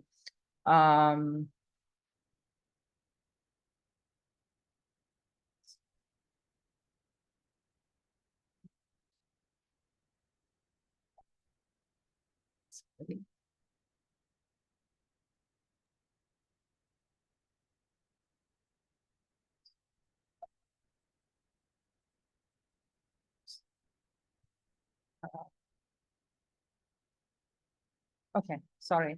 Yeah. So I will, this is a huge, each bioregion that emerged, we've got about 70% of India at this point, all from secondary resources. We didn't have the funding or the time to go into the grassroots and actually identify these boundaries. But I will dive into 2 regions just to demonstrate how some of these things came about. So this is one bioregion, which is Kongu Mandalam. What you see on the left is this terrain map of the southern part of the peninsula and the mountain regions, which are the Western Ghats and the Eastern Ghats. And if you see, this is the state of Tamil Nadu, which is a current state within the Indian nation state. And this particular region over here is Kongu Mandalam. And as you can see, it's really coming where these two mountain ranges intersect and this region is formed. And it's a very interesting sort of an area. And the way we unraveled it is actually from a political dissent movement that was at one point came up and then subsided, asking for a different state of its own. But what we're showing are also these older maps, which are not really very specific in terms of boundaries and languages and maps in different languages. And what's really interesting is the terrain, which was very dry, deciduous, and also protected by these two mountains. It also meant that this region was a pastoral sort of region. And interestingly, it's nomadic communities were living here, and they formed these territories because of the kind of pastoralism that was possible here. Is also this region in terms of biodiversity movement.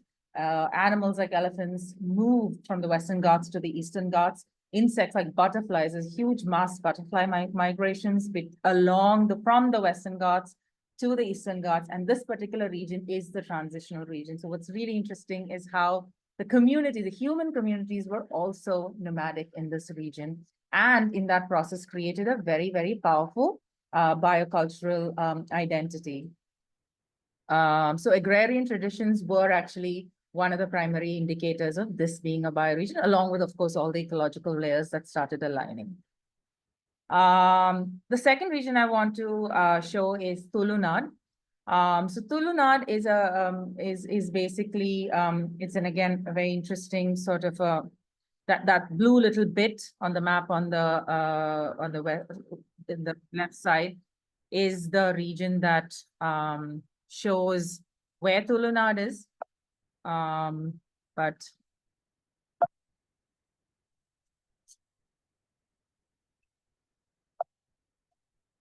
right. So what also has happened is so a couple of things that we realized is one is that I don't know why this.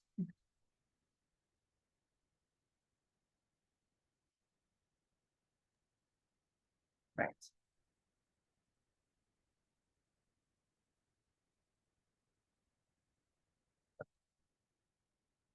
Yeah. So what I wanted to show is these are the two states, the state of Kerala and the state of Karnataka. And the Tulunad region has been bifurcated by these two states. And even in today's sort of reality, like for example, during COVID, when states started locking down boundaries, this region faced a lot because families were living on either side of this boundary, which is the state boundary. And both sides depended on each other, but in terms of administration, it was divided into two. And there's a lot of distinct identity of this Tulunad. For example, they speak a distinct language called Tulu. They have though the rest of the West Coast has the same kind of ecology and similar kind of food that is growing, like for example, coconuts. Our cuisine is very coconut based over here. But the cuisine in Tulunad, though the ingredients are same, the ingredients are rising from the agroecological possibilities. The preparations are distinct, right? So these were kind of and the festivals are distinct. And then we were tracing back through historical records as to why is there such a distinct kind of bioregion emerging from here? And one of the reasons is because there was a river between this Tulunad and the south of Tulunad, which at that time was impossible to cross. It was too vast and the current was too strong, and therefore these two distinct cultures started emerging. Right. And yeah, I'm almost done. I don't know, this is not working, but what is also what I wanted to actually say, the reason we're doing this mapping work is because our intention is to shift governance at a bioregional scale at a South Asia level. So when we're looking at that, we want to see how do we reignite the identity of the people, and how do we use that as a means to become a more sovereign unit for governance without going at sort of a war with the larger politics. And of course, South Asia with our nation state politics are very controversial and quite violent. And there's been a lot of conflict in this region. So, but we want to create a governance system that is bioregional so that even natural systems and animals and like biodiversity, migrations, etc., are possible. So bioregionalism is also, we are looking at it as a path towards decoloniality. We want to set the stage for regions to reclaim narratives. It's a very interesting thing that happens almost all across India, for example, is whenever you meet somebody, there is always this question of what is your native, which is in terms of English is not very correct English, but basically it's asking where are you from? Which land are you native to? So this is in English, but in each language, there is a specific way that you ask that.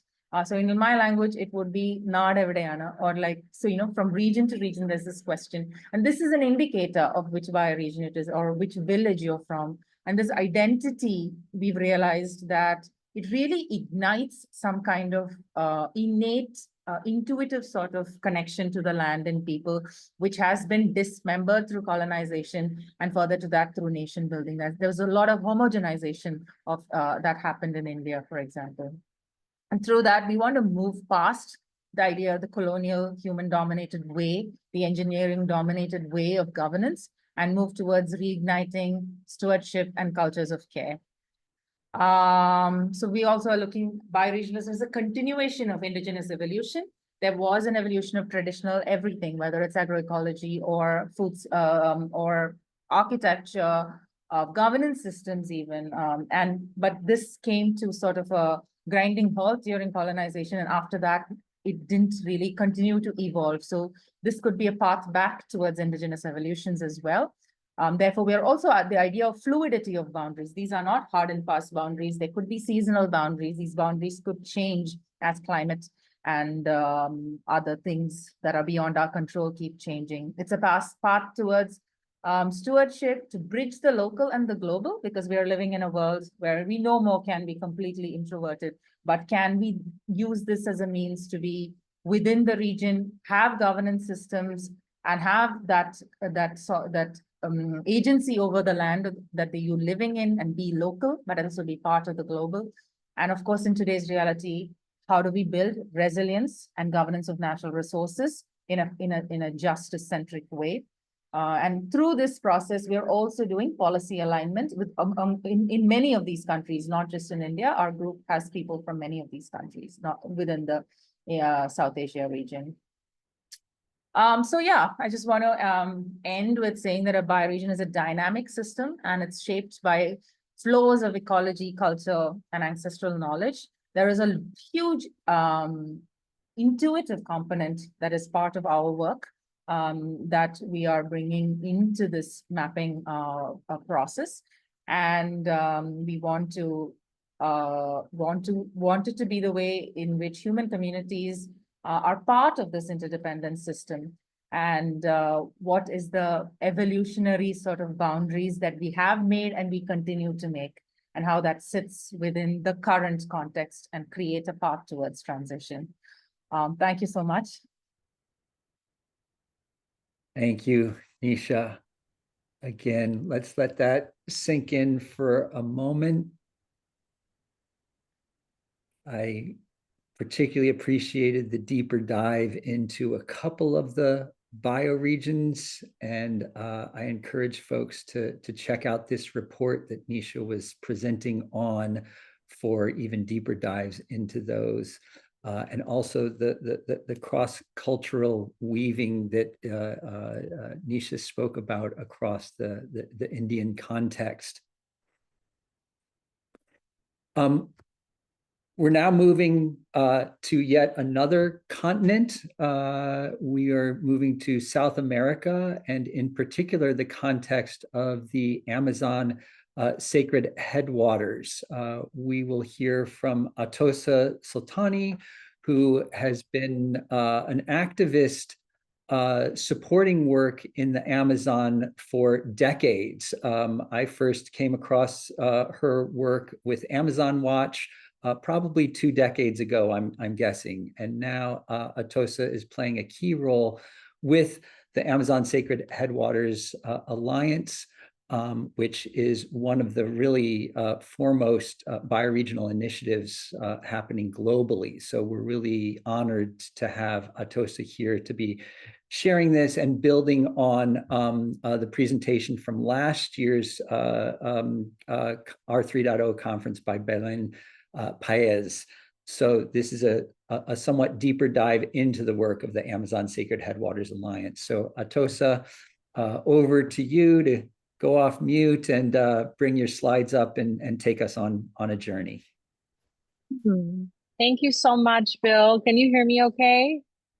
Does this come through? Yes, we can hear you okay, great, cool. Atossa. I just changed to headsets. Hello, everybody. It's such an honor to be here, and I've really enjoyed all of the conversations so far, all of the presentations, and nice to see some of my colleagues like Michelle from the Rights of Nature Global Alliance. And ironically, I'm in the Amazon right now, and it's pouring, and so I put on these noise canceling headset. Hopefully, you will hear me. So I really appreciated Joe Brewer's beginning that we have to think about water. Everybody knows the Amazon is called the heart, the lungs of the planet, but really science is showing us that it's the heart of the planet. And the way that the Amazon basin beckons moisture from the atmosphere, and then the way that the trees evapotranspire that moisture up into the air, creating massive atmospheric rivers that drive rainfall around the planet, all the way to North America, for example, in the Sierra Nevada, where moisture content is dependent on Amazon rain, all the way to most of 95% of the southern cone gets rain comes from the Amazon. So something like, just to give you a sheer size of the Amazon, of course, I love this place and I've been working here since 1990.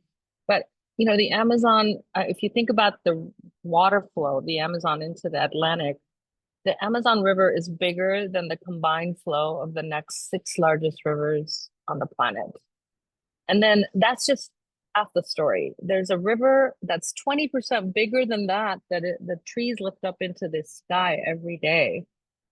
So the sheer size of what the basin is doing for the planet, that water biotic pump that's generating moisture, cooling the earth, and really driving rainfall all over the world is amazing. It's breathtaking. And of course, we are that system is faltering. It's reaching a tipping point of no return because that system is dependent on trees. On average, each tree evapotranspires 1,000 liters of water vapor per day into the sky. And of course, we have 400 billion trees or more in the Amazon. But we are at tipping point because deforestation has reduced forest cover. Already we're at 26% forest cover loss in the Amazon basin.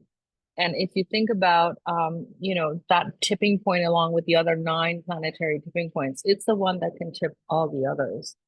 And of course, 20 and 25% was a threshold. Can you hear me okay? Still okay? Yeah. Yep. The threshold, that science panel, I'm part of the science panel for the Amazon, and the threshold that's sometime between 20 and 25% loss of forest cover basically means a collapse of that circulation system, of the continental circulation system.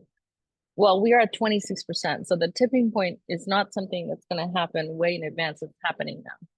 And so, of course, we know we have to protect 80% of the 80% of the world's tropical rainforests, and in particular 80% of the Amazon forest cover. And that means we have to be at basically zero deforestation immediately and regenerate 4% of the forest lost already of the Amazon basin, which is the size of the moon or the continental United States.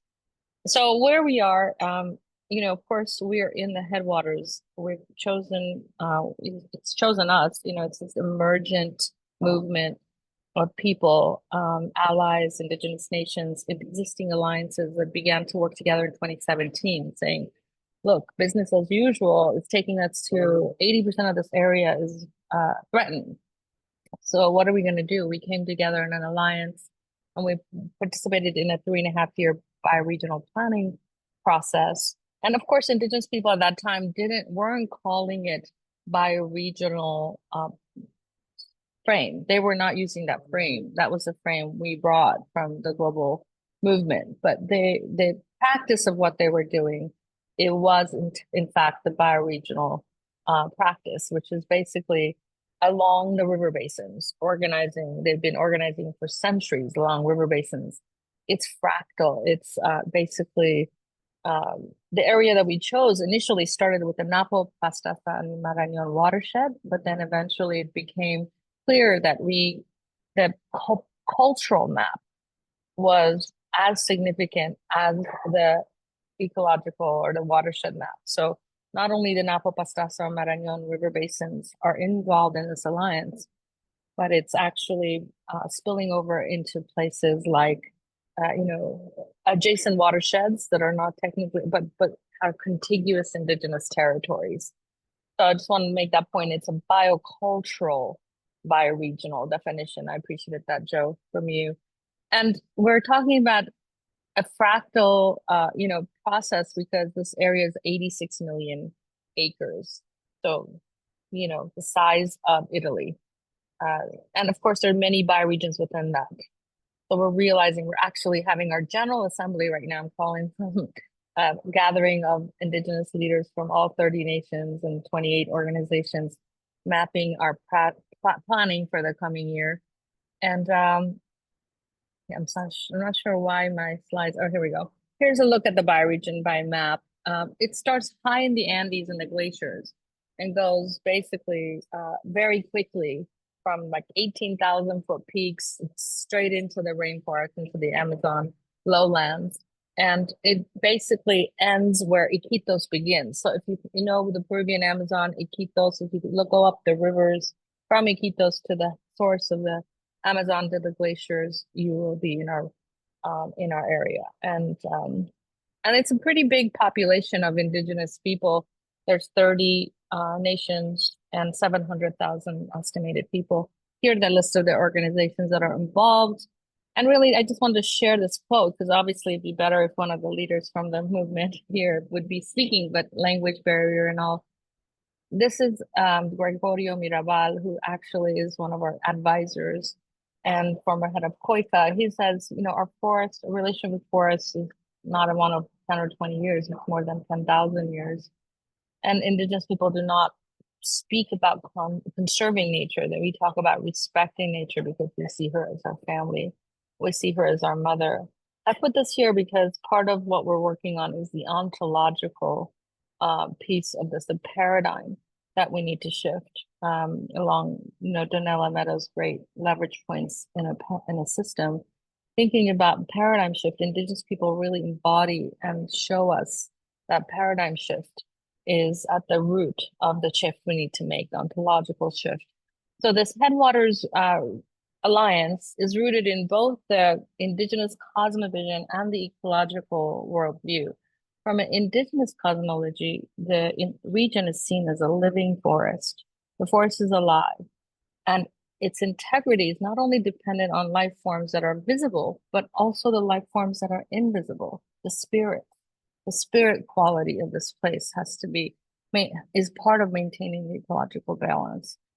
And that the alliance is guided by a principle that is a Quechua indigenous principle that's very deep. And I'm going to just summarize it very briefly to say harmonious relationship based on fractal ways of seeing harmony within your community, within yourself, with your family, with the community, with the biosphere, bioregion, and with the world in this kind of way. And that our principles are also about self-determination, solidarity, reciprocity, justice. And the real thing that was happening in this bioregion is there was a lot of competition by NGOs, by indigenous groups for money, for attention. And one of the things that we realized is that if we come together under the guise of cooperation instead of competition, we would be much more powerful. And that's what we've been doing here in the headwaters. And there's a definition in Quechua of sumakazai, the idea that while we strive for material, social, and spiritual fulfillment, we do so not at the expense of future generations of all life. And this concept of minga is a concept in Latin America, is very well known. It's the barn raising, where pretty much in every village in the Amazon, every Saturday, the whole community has to show up and do community work, a community voluntary work, whether it's fixing the runway or building a school or something. So we combine those philosophies of our bioregional planning with the dynamic, integrating dynamic intrinsic qualities of a headwaters, which is the ecological principles. And we're really inspired by this form of, what can we learn from this hydrographically inspired relational way of strategic alliances. And then we started indigenous to indigenous. Our first 2 or 3 years was building the indigenous to indigenous, strengthening the bond among indigenous peoples and their collective vision. Then it was bringing in global allies. Then it was looking at the bioregional planning as, including ecology and watershed. And then it's been pan-Amazonic and even global. So, the river basins, like I said, are seen as fractal, nested and fractal. This idea that we are working to protect the headwaters, a source of a river basin that goes 4,000 miles away from us. And if mining and oil cover 80% of the biosphere's headwaters or the bioregion's headwaters, that eventually creates downstream impacts all the way to the mouth of the Amazon. So that understanding, and that we are really, what happens in the Amazon affects the whole basin, and that we are at a tipping point in the Amazon, like I started saying. So really, this has been the two theories, I guess, the philosophies, the ontological uniting into the sacred headwaters. And the bioregional plan, I invite you to download it. It's online. We did that over a 4-year process during COVID. It's now 4 or 5 years old, but it was very much about a holistic transition, a transition pathways, to say what's the ultimate goal of ecological and just human flourishing and biological flourishing, and what is the pathways that we get there. And so we really involved a lot of both indigenous wisdom keepers, leaders, political leaders, and also global commission of experts in that. And what we came up with is that there are 5 basic goals of the plan. And I know you heard some of this last year, just a quick overview, that really our goal is to permanently protect this bioregion and restore it as a living bioregion inspired by indigenous peoples for stewardship visions and practices, and of course by ensuring the rights of nature and rights of indigenous peoples and human rights and rights of future generations, and the non-human. So these are the goals, the main objectives: ensuring the well-being of people who live there, enhancing indigenous territorial governance, promoting forest conservation and restoration, eliminating degradation, and really stopping extractive industries. There we go. Our strategic priorities, you see there is, there's many. There's 9 axes of action. There's hundreds of recommendations. It's like the life plan for this bioregion. But really, we've been prioritizing to where we're going to, where we're doing actions. Securing land rights for indigenous peoples and supporting their autonomous territorial governance. And we're talking about this area of the Amazon being about half of this territory is indigenous lands, either already recognized legally or in the process of being recognized. And we're really advancing indigenous well-being through things like programs for health, education, livelihoods, food system, food security. We're growing our alliances globally to stop the destruction, because we also have to respond in the 3 horizons. We've got to put out the fires, we got to disrupt, and then we have to shift. innovate the future that we want. And really, it's been about strengthening our own working groups and our alliances and how we work together and dealing with some of the things that come up in any conflict resolution, territorial conflicts. And really, the last thing is to mobilize money, because all of this work needs funding. And I'll just put it here, we call ourselves a living laboratory of innovation and disruption. And so I'm just putting up here, what are the nucleus, what are the hubs, what are the things that we're working on in various forms, whether it's through policy papers or through legal actions or supporting processes on the ground, including, systemic changes that have to do with global processes that have nothing to do with this bioregion, but are putting their, footprint on this bioregion. Things like the need to restrain fossil fuels and leave fossil fuels on the ground. They need to release debt. Most of these governments are burdened by their debt burden, external debt burden, and most of the money that is generated from royalties from oil and gas are going to pay off the just the interest on the debt, which will never be paid. And so the forests are being mortgaged in terms of logging and mining in a rapid rate in order to just pay the international bankers what they should have never been charged anyway. Some of these debts are 10, 20, 30 years old, and the principals will never be paid. So it's a debt burden that is causing this. We're looking at things like ideas like global gross ecological product or Buen Vivir Index, this idea of measuring progress in different ways, looking at universal basic income, looking at this idea of looking at things like ecological economic zoning. Governments have been using economic zoning as a tool for promoting trade. But what if it was about ecological zoning? So we're doing everything on, indigenous forest guards, working on bioregional financial mechanisms, working on reforestation at large scale, and food forests and food sovereignty. Many of these projects we have are pilots, and so the idea is how do we scale them in a thoughtful way?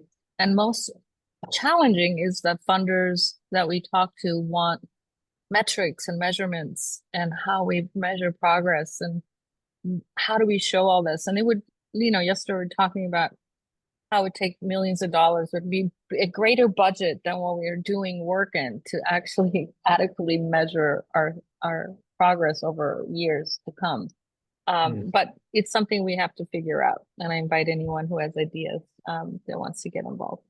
But yeah, so these are just and I'm just going to wrap up. Perfect. You're a couple minutes over. So if you could just draw it down, that'd be great. Thanks, Atossa. I'll just give you a quick wrap up, which is we see a key to the whole process of implementing this plan and putting processes into place is the need to really support the youth in getting skilled and not only steeped into their own indigenous value systems, but steeped into the modern tools that take to protect forests.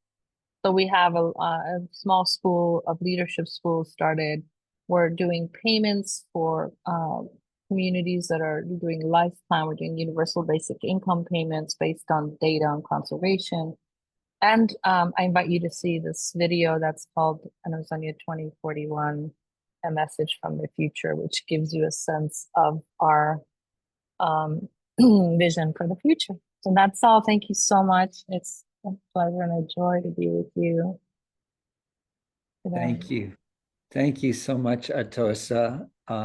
And again, I invite folks to let the ideas that Atossa and the actions from the ontological paradigm shift to the fractal harmony to the cooperation instead of competition, let that sink in for a moment as we prepare for our next speaker.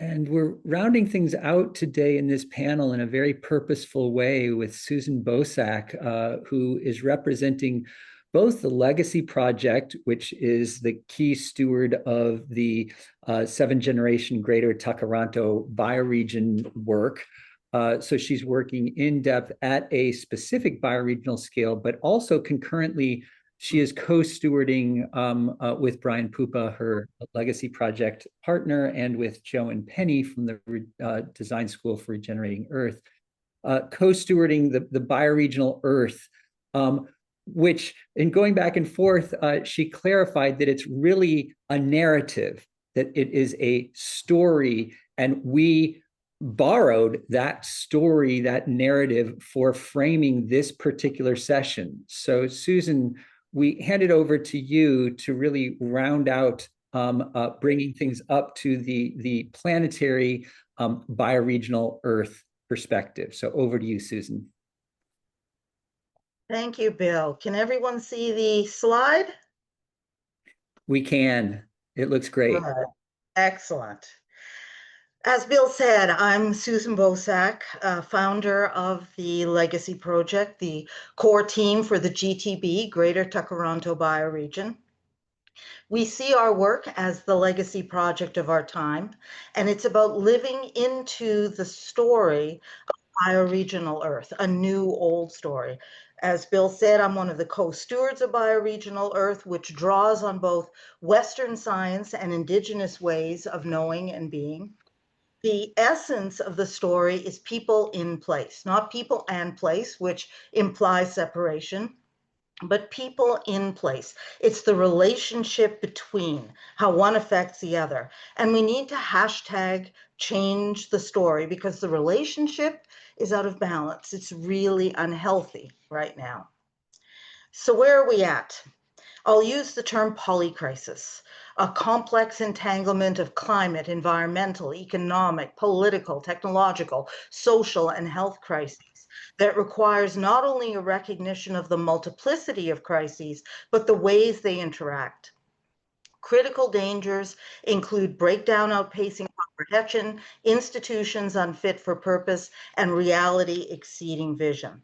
From an intergovernmental science report, we require a fundamental whole system redesign. In other words, hashtag change the story.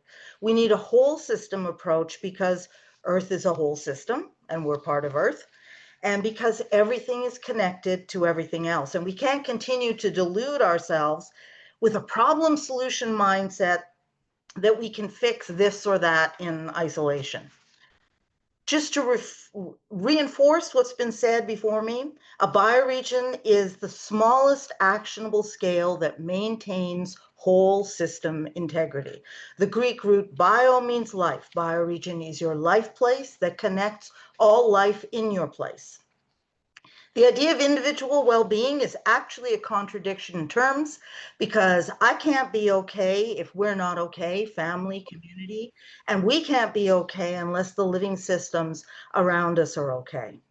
A bioregion, of course, is defined through watersheds, geology, ecology, culture, including Indigenous history of a specific place.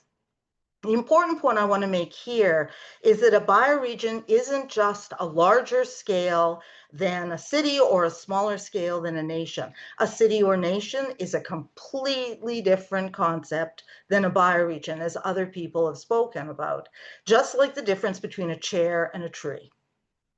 A chair is a story that humans made up. It could look like anything, just like a municipal or national boundary is a story we made up. The tree, on the other hand, is real. It's alive. It tells its own story. And what's even more important, the tree makes the chair possible, just like the bioregion makes it possible for us to be alive. The bioregion is what's real, and as Indigenous peoples tell us, right story starts with what's real. A bioregion is about people in place, both social and ecological regeneration. This is an Indigenous holistic understanding of well-being. So look at the whole system and imagine a cascade of resiliency across place-based efforts as bioregions interconnected in a planetary network of learning to regenerate the entire Earth, which is our ultimate goal. My bioregion, the GTB, was first defined by David Crombie, former Toronto mayor. In the 1980s, he led a royal commission on the Toronto waterfront. He learned about the term bioregion and realized that what happens on the waterfront is affected by the land around it. So he expanded his work to look at the surrounding watersheds. David Crombie wrote the seminal 1992 Regeneration report, and our work builds on his legacy. This map shows the fuzzy boundaries of the GTB, touching all three of the Great Lakes. 3 million hectares, 10 million people, a quarter of Canada's population, including the largest city, Toronto. I want to share a quick peek into something exciting that's happening in the GTB, and an article just came out about it on Sunday in the Bioregional Earth newsletter. We're creating the first whole system bioregional pando funding ecosystem, emerging from discussions with Rob Risigliano at the Omidyar Group and Ana Muyo at the New Capitalism Project, who developed pando funding. The pando metaphor is a really powerful one. The Pando Grove in Utah is Earth's largest and oldest living organism, an amazing whole system. The 47,000 quaking aspens are actually a single tree, interconnected by a collective root system that spans 106 acres. So what can we learn from Pando about how to organize and fund bioregional work? At the simplest level, we need root enabling conditions, core team, bioregional learning center, mapping, relationship building. Then we need to strategically weave together a tapestry of project clusters. Here's how the bioregional pando funding ecosystem is taking shape in the GTB. This isn't a theory of change. This is a description of the actual work happening right now on the ground. We're creating parallel structures and processes with a Horizon 3 view. So enabling conditions are at the bottom, supported by the core team. Project clusters are shown at the top, both ecological and social regeneration, with everything from watershed and large landscape regeneration on the far left to economy, education, health. Note that under this paradigm, working on something like economy, for example, doesn't happen in isolation. It has to be nestled into this kind of interwoven tapestry. So I've talked about my bioregion, the GTB. How does that fit into Bioregional Earth? A bioregion in itself is not enough. It's just part of a bigger story. The bigger story is that we have to do it together. Earth is a whole system, so bioregional organizing is only a means toward regenerating the entire planet. Bioregional Earth was birthed at the 7th Generation Bioregional Earth Summit in the GTB in 2024, which had thousands of participants viewing from around the world. As Bill mentioned, Bioregional Earth isn't an organization, it's not an initiative, it's a story. The story of our time, a new old story.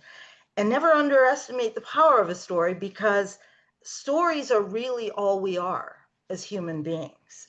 This story is a shift in how we see our world and our place in it, like the kind of shift that happened from the iconic 1968 Earthrise photo. This story, it does not belong to us, but it is co-stewarded through a north-south collaboration between myself and my colleague Brian Pupa and Joe Brewer and Penny Heiple. You can see the GTB here in the Great Lakes Basin with 21% of the Earth's fresh water. Joe and Penny are working with 7 territories in the Northern Andes, some of which include headwaters for the Amazon Basin, which has 20% of the Earth's fresh water. We fractally scale for impact. Within a bioregion, we're connecting an isolated plot of land or project to the larger ecology and holistic landscape. At the same time, we work in the GTB scales up to the Great Lakes, work in Barichara scales up to the Northern Andes. The GTB and Barichara also inform each other as we create the bioregional pando funding ecosystem together. We share 5 themes to create coherence in the work across bioregions, while each bioregion still retains its unique context and identity. Projects are clustered under the 5 themes of governance, regenerative economy, health, regenerative education, and ecological regeneration. So a quick look at what this looks like on the ground. For ecological regeneration in the GTB, we have a bioregional learning center network that includes the conservation authorities organized by watersheds, local universities, environmental programs, farms, libraries, schools. We're working with all 13 conservation authorities in the GTB to coordinate hundreds of watershed and large landscape projects. We're doing a detailed GeoAI land cover mapping of the bioregion for planning and monitoring, and that will be used by the 100+ municipalities in the GTB. This also will include a socio-cultural layer, including indigenous layers, creating using Kinefin SenseMaker software. We have partnerships for backyard and agricultural regeneration. We have deep indigenous knowledge interaction. We're working with Dr. Dan Longboat at the Indigenous Environmental Institute at Trent University and the 8 First Nations in the GTB. Similarly, in Barichara, they're creating a learning ecosystem, doing reforestation and watershed restoration, working on geospatial mapping, developing an integrated landscape management plan, and building local identity, respecting the ancestral lands of the Guane people. Patterns of similarly structured place-based work, modeled by the GTB Barichara collaboration, show how we can effectively fund bioregional work. Each bioregion at the left there has a portfolio of projects clustered into similar, like 5 themes. This scale links to the subcontinental scale, like the 7 territories in the Northern Andes. Then that links into the Earth Regeneration Trust, which started last year with some funding for 6 regions. This coherent whole system approach lays a foundation for cascades of resiliency to be able to take hold. Living into the story of Bioregional Earth is about meeting this global moment while working toward Horizon 3. We need to hashtag change the story from the old world to a new world that, instead of the clockwork universe, has as its guiding metaphor an ecological world, is grounded in the reality of interdependence, regeneration, harmony, is translocal and contextual, that moves from the age of empires to the age of bioregions, and that respects our planet as a whole system in which everything is connected to everything else. And so we end where we started, with people in place, living into the story of Bioregional Earth. This work is the work of the next 20 years to the next 200 years and beyond. Our horizon isn't the edge of a forest or the expanse of the ocean. It isn't the vastness of space. It's the fork in the road, where, as Dr. Dan Longboat reminds us, we must choose whether to continue to destroy life or the continuation of life. It's not just the story of place, but the story of how to be in life. Once we see and feel that, there's no going back to not seeing. There's no hiding in old ways of non-sensing. Thank you. Thank you, Susan. And now I invite folks to both take in what Susan has just shared, as well as what has been shared by all 4 speakers in this session, including how it intersects and interweaves with what Joe and Penny shared in the first session. So we'll just take a moment to reflect on that.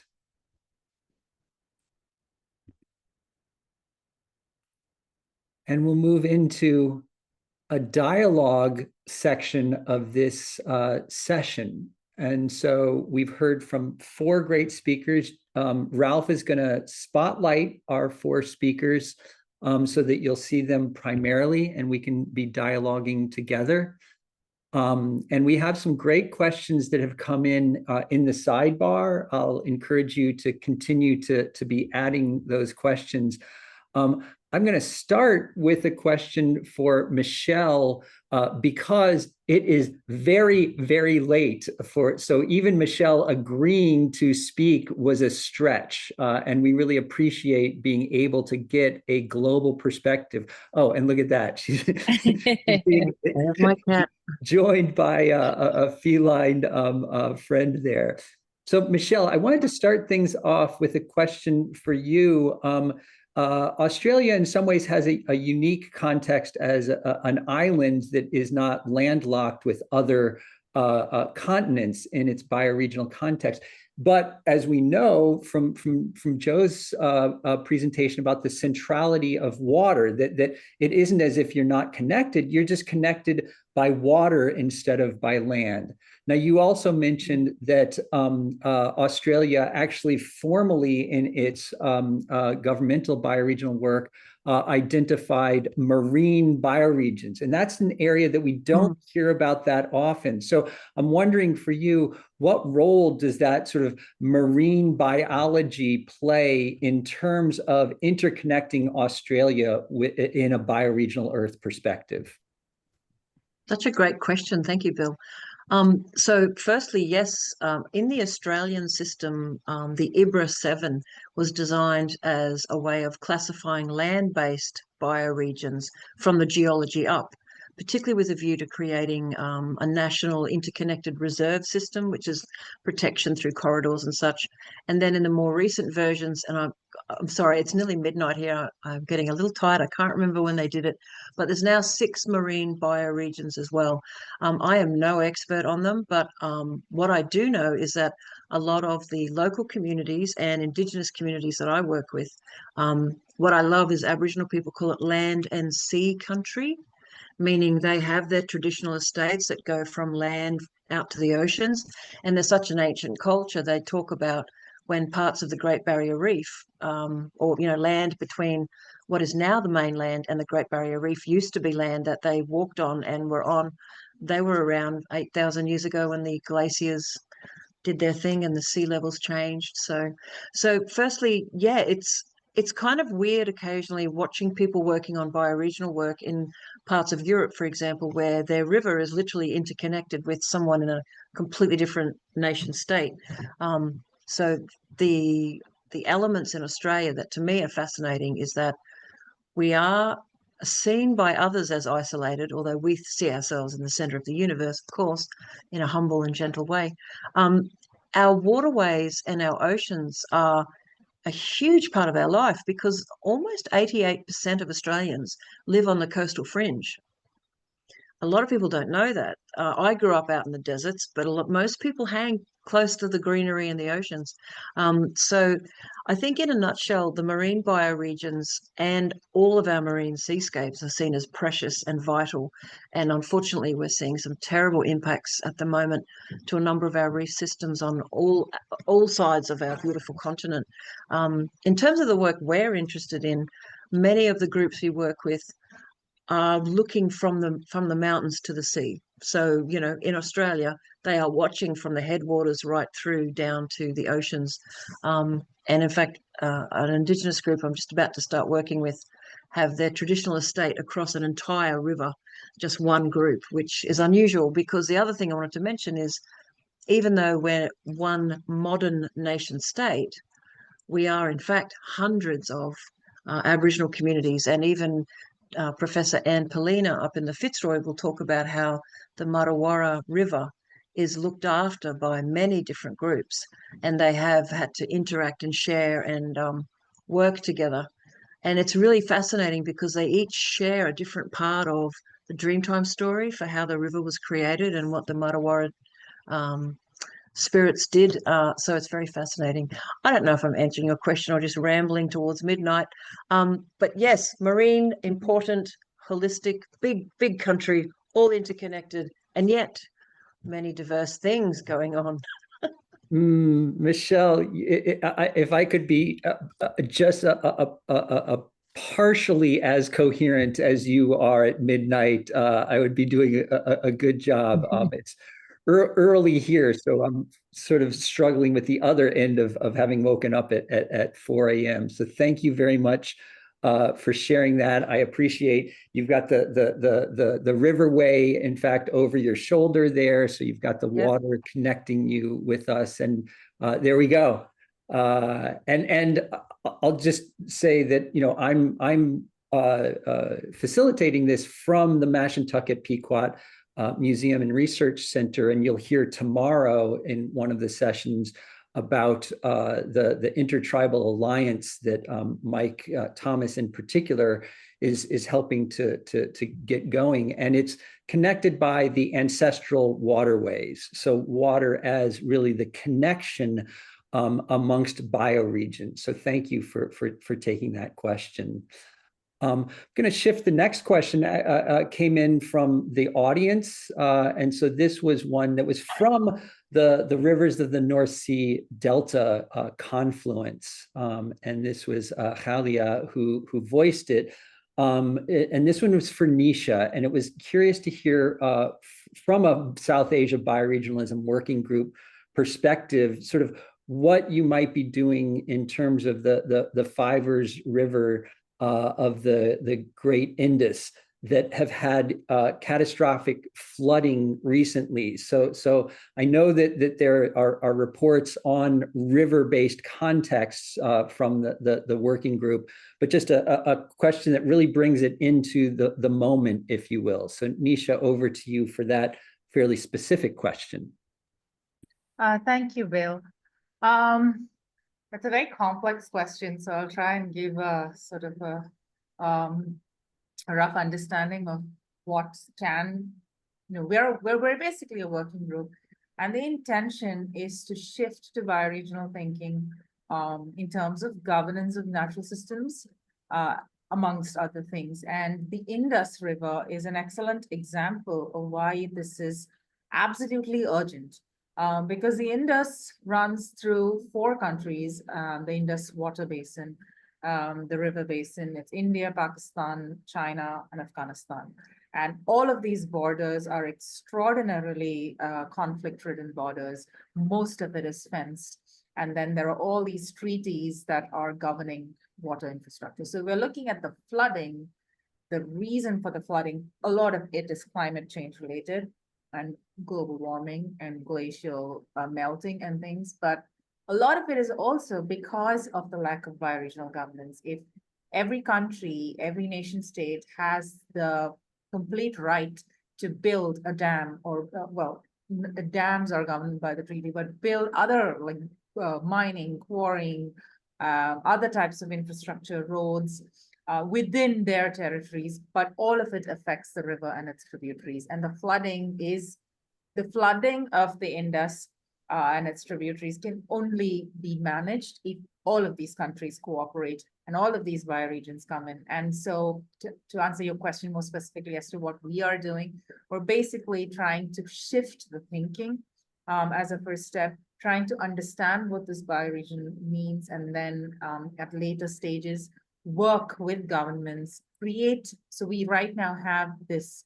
document, which is a valuable document in terms of shifting the thinking, going towards regional cooperation, because it's no easy task to even do that. As you know, India and Pakistan, for example, have a lot of tense relationships. So it's not even easy to have these dialogues at a community level. So the vision is to work towards bioregional governance. And we have people from different countries within the South Asia region as part of the working group. And so there itself is our start of our cooperation. And we are trying to work towards more regional confluences and conversations. So I think the conversation, and backed by the scientific as well as the bioregional historical narrative reclaiming, because a boundary is a colonial construct, which has been, it's been 75 years of this violence continuing. So, but at the regional level, how can we shift towards more peaceful relationships, which are more centered around territory and land and connection and all of the life that it depends on. So yeah, I don't know if it answers your question satisfactorily, but it's a small start, and that's what we are. We have big dreams, and this is a small start to it.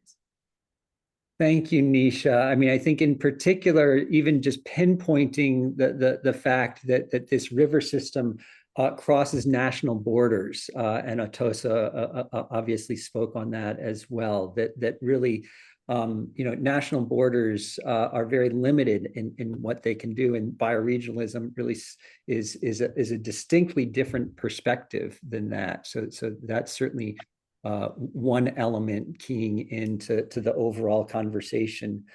I'm going to just do a quick check with Michelle of whether you, we would love to have you stay, but if you need to drop off, we fully understand and would wish you a great evening and sleep. Are you wanting to stay on, or shall you drop off? I would love to stay on, but I will go, and I hate being sort of talking about this while everyone, but I'm sitting here in the middle, and yes, having permission to depart gracefully would be lovely. Thank you.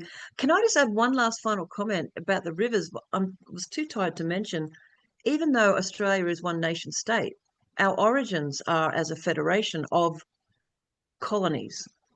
And what we have found is that the biggest river system in Australia, the Murray-Darling Basin, has been absolutely mangled by interstate fights and conflict over too much water extraction, which I know is incredibly depressing. Whereas in the past, Aboriginal people worked together across the whole system, understanding how to look after the place.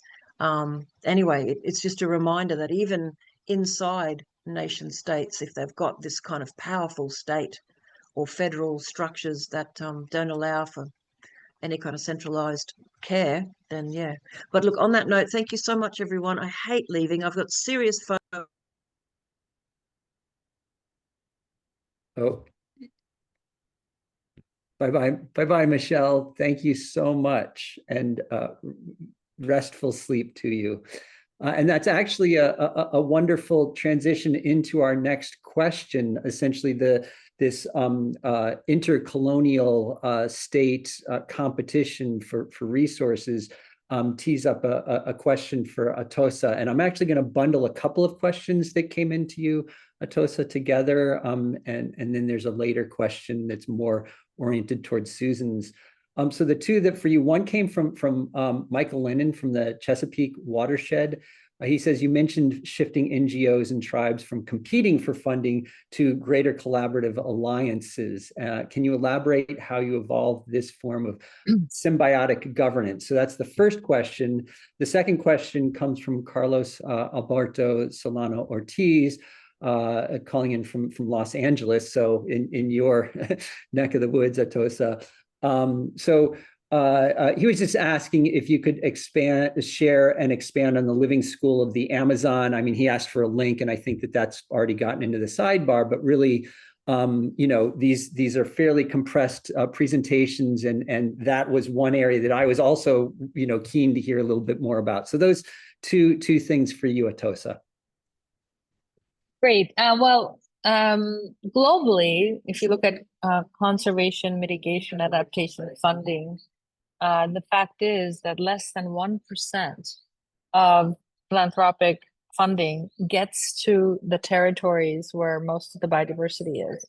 And in particular, local communities, but indigenous communities in particular are like 1/10 of 1%. So there's a lot of talk now globally about how we increase funding to the people who are actually doing most of the heavy lifting in protecting biodiversity and forests, much at great expense to themselves. But there has been basically a lack of channels and trust.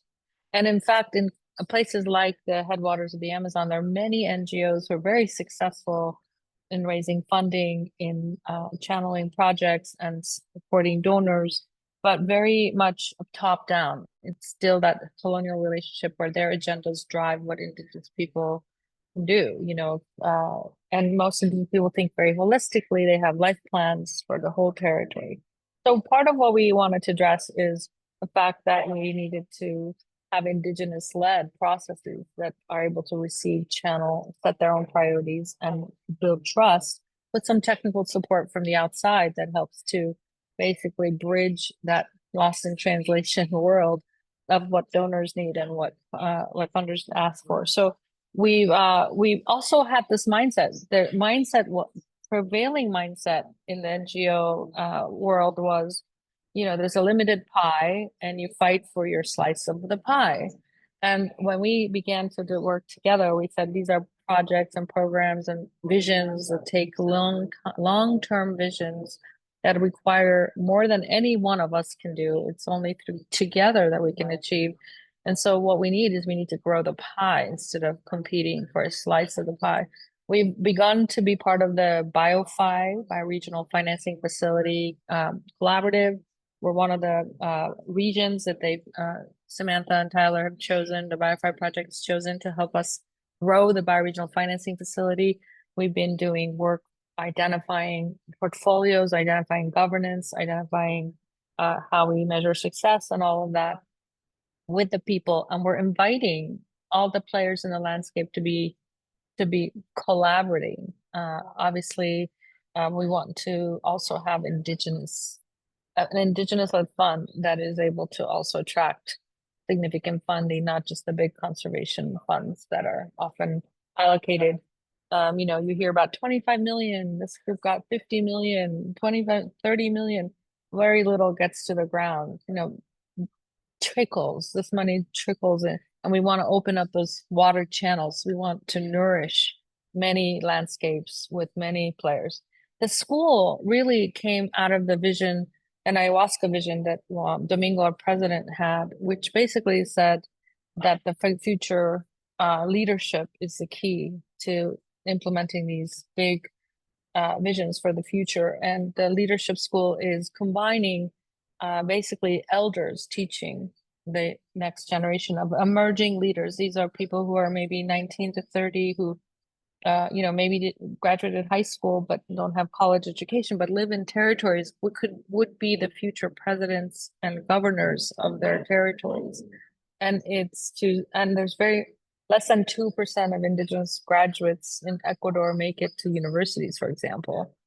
So there's not a lot of opportunities. So this is a training that is really orienting to be rooted in indigenous cosmology, learning from the elders, the ways of seeing, the ways of knowing, the ways of being as indigenous peoples, history, legacy, colonization, all of that, plus modern day knowledge around GIS systems and how we map territories and how we use satellites and how we use territorial monitoring and what's, reforestation best science and practices, and how do we speak to the media and how do we channel communication to change narrative, how we self-organize. And these students go through almost a year-long program with different areas, and we're just growing.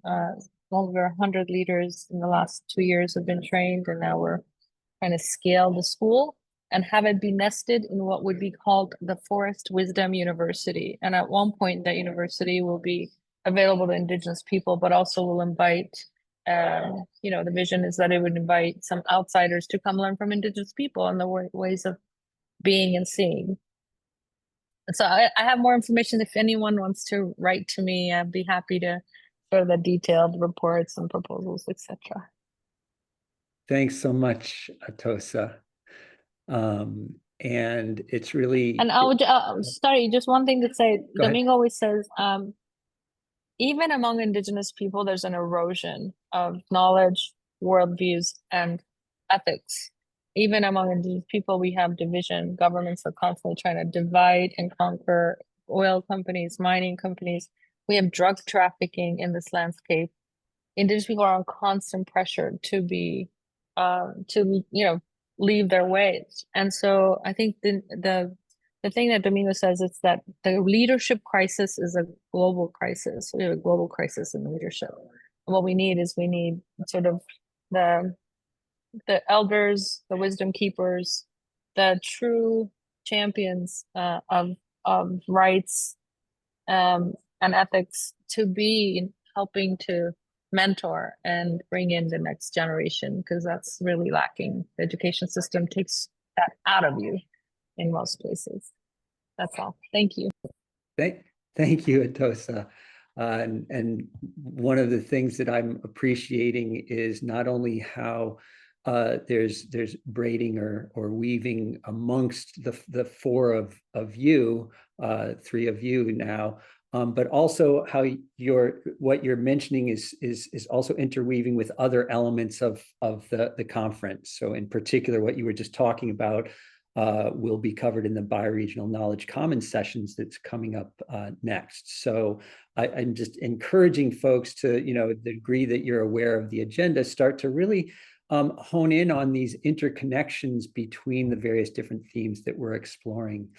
An example of that is the question that Graham Boyd from Evolute 6 in Brussels posed. It really kind of picks up on the question that Michael asked, but asked it in a more pointed way. So I'm going to read what Graham wrote, which is, what's been hinted at is the inherent unpredictability of life and the planet itself, much of which is harmful to individual living beings.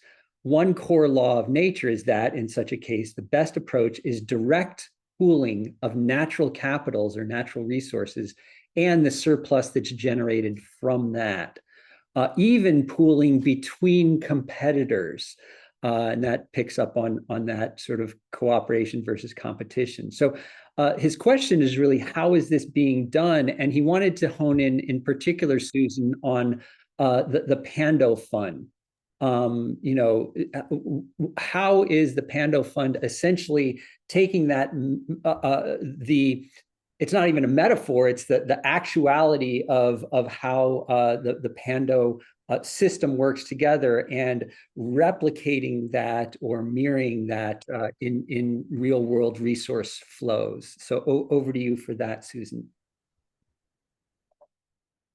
Yeah.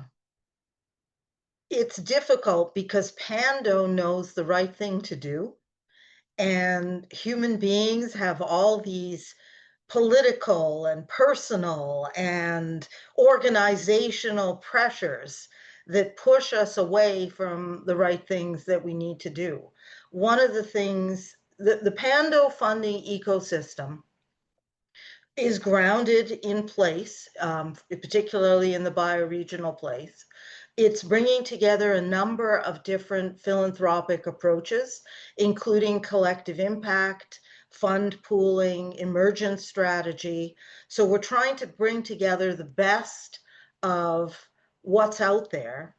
And we're trying to create a pool of money that can then be stewarded by the people doing the work on the ground.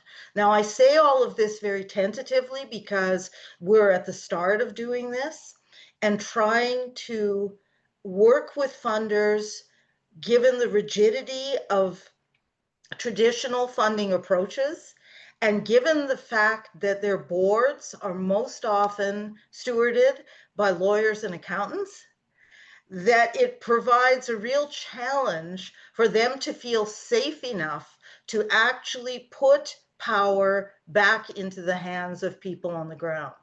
And yet, as we've seen here, those are the people who can most quickly and effectively steward the money and take it to where it needs to be, so that we are regenerating real pieces of land and we are supporting real social relationships that are already healthy and have some background. Because when you bring in money to relationships that aren't based on trust, we've all seen how that can go south really quickly. So it's a complex question and there are no simple answers. We're feeling our way through this, and we're doing it with a lot of intentionality in terms of how we craft it and being very aware of each next step that we take in an emergent context. Thank you, Susan. And Andrew Simpson just wrote in the sidebar, need to get the resources to the people on the ground. That's a big shift in power. And I would just underline from our perspective at r3.0, we had published a blueprint, I think 3 years ago at this point, called Funding Governance for Systemic, Atosa disappeared. Funding governance for systemic transformation. And one of the case studies in that was the Chorus Foundation, which was not only a spend down foundation, so it spent out its entire endowment over a decade long period on climate change related issues, but it also really steered the resources directly to on the ground community organizations, and it sort of pulled its power back and really empowered or respected the empowerment of the communities. So I do agree. I do see how the need for that to happen, and Atosa, of course, spoke on that as well. Bill, Can I, Bill, Bill, I if I just could just wanted, add- I just wanted to let you know that Atosa was saying, I'm zooming in from the Ecuadorian Amazon and it just started torrential downpour, and so perhaps I will fall off. Thank Okay. you. So that she wasn't needing to go to sleep. It's a technical issue. Susan, you were going to say. I just wanted to add to that we need to stop looking at funding as a financial process, and we need to look at it as a spiritual process.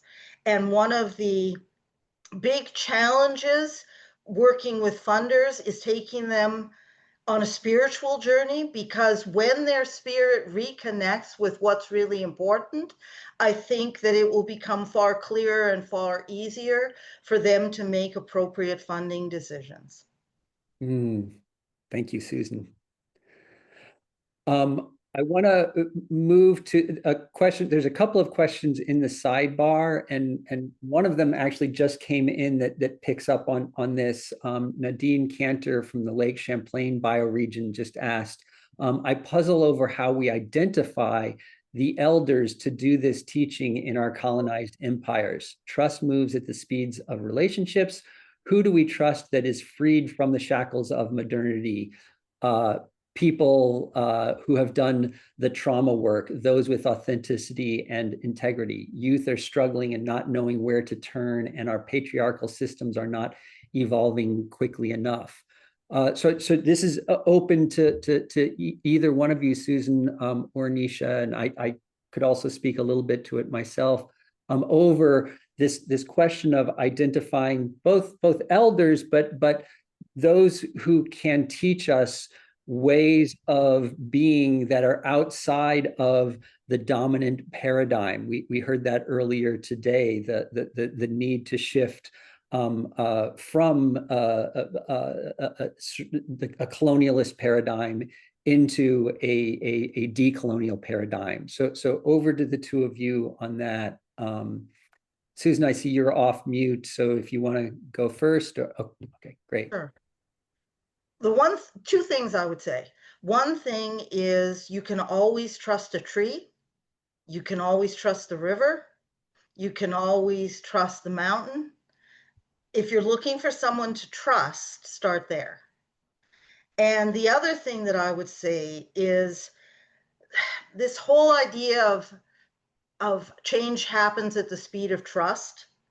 And we assume that trust takes a long time to build.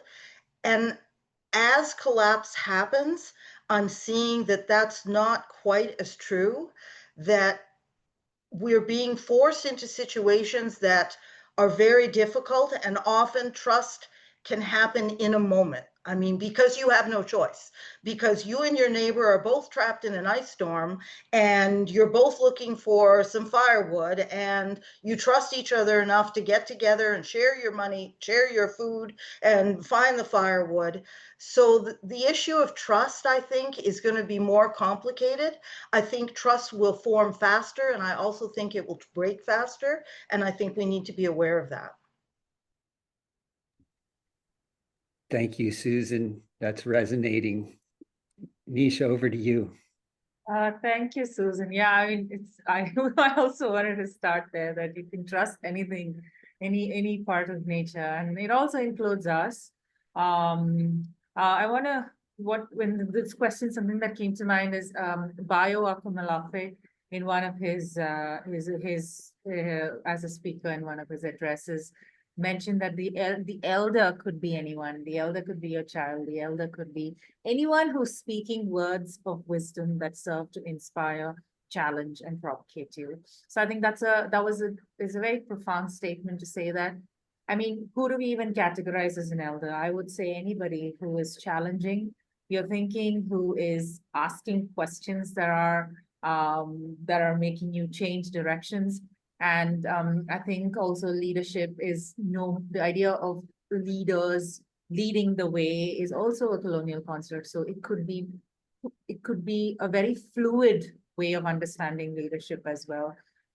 It need not be one person or one organization, but rather whoever is working on it, who has the time and energy to work on these challenges, who is able to bring hope into the conversation, who is able to throw light on things that we haven't yet thought of. So I think identifying a leader, or I guess the question is also, who do we look to in our own regions, is also how I'm interpreting this question, which is a very sort of, I understand the challenge, because, it's also a challenge. Like sometimes you want to see who do I ask for advice, or who do I look to? And I think what really, two things that I really work with in this part of my life. One is trusting into my own intuition, because we are part of the evolution of the planet, and there is thousands, if not more, years worth of ancestral wisdom that is passing through us. So there is an innate sort of answer towards what is the way in us, and that intuitive response could help you figure out who is a leader. And the other thing is also the idea of unknowability. We are living in modernity. It makes us want to know everything, have a definition, understand the depths of the ocean. How is a grain of sand responding to climatic conditions? Or some of the things that come up in terms of what people are researching sometimes flabbergast me. But how do we sit in comfort with unknowability? And that is also a good start point. Like, how can we be comfortable with trusting the planet, nature, Mother Earth, however we want to see the bigger picture, as in taking the leadership role and leading us. And I think for me, that's the ultimate leader. And in this work, in this way that we are looking, so I always look to this leadership, and it has to come through from you. And also that the last thing I want to say is also that we also need to, when we trust, there's always a chance that our trust is let down. So the ability to keep trusting, which is also coming from unknowability. All right, I trusted, it didn't work out, but we still learned something. So there's no ultimate leader. There are leaders that come up at certain times. They are also human. If they're human, they are human, they have faults, but the ability to keep going back and again and again and again, trusting and trusting ourselves, trusting nature, trusting each other is a big part of this work. Thank you, Nisha. I particularly appreciate the saying that we've been hearing, moving at the speed of trust, that you're reflecting it back onto ourselves, that we need to be able to trust ourselves as well. Thank you for that. Atosa, welcome back. I'm glad that the weather there is accommodating your presence here again. Yeah, sorry about that. It's been torrential downpour and the internet went down for a while, but so glad to be back. And I'm sorry I missed some of the conversation. Yeah, no, we're glad to have you back. I think that this is actually important for us to experience these kinds of disruptions. This is a small disruption in the bigger picture, but it helps get us attuned to navigating disruption. So thank you for making your way back.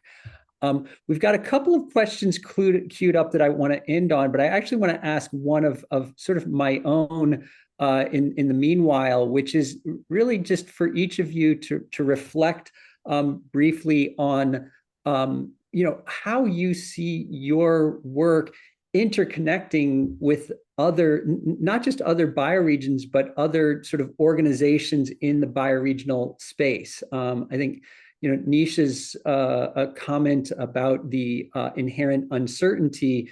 She had mentioned something similar to that in our bioregional coherence circle meeting. And this question of coherence and how do we work together across bioregions and across organizations. I just love to hear another layer on what you're doing there from each one of you. And maybe Atossa, I see you're off video, but if you're able to chime in on that first, since we've heard from Susan and Nisha, maybe you and then Nisha and then Susan. Sorry, my internet went down again, but I only heard how. I didn't actually hear the question. Oh, okay. It cut out. It's just how you are collaborating across other initiatives, across other bioregions, in terms of this idea of creating coherence at a larger scale than just your own initiative. So other than just within the Amazon Sacred Headwaters, what are examples or what is your thinking of weaving that together? I think that we are part of global movements like the movement for the non-proliferation of fossil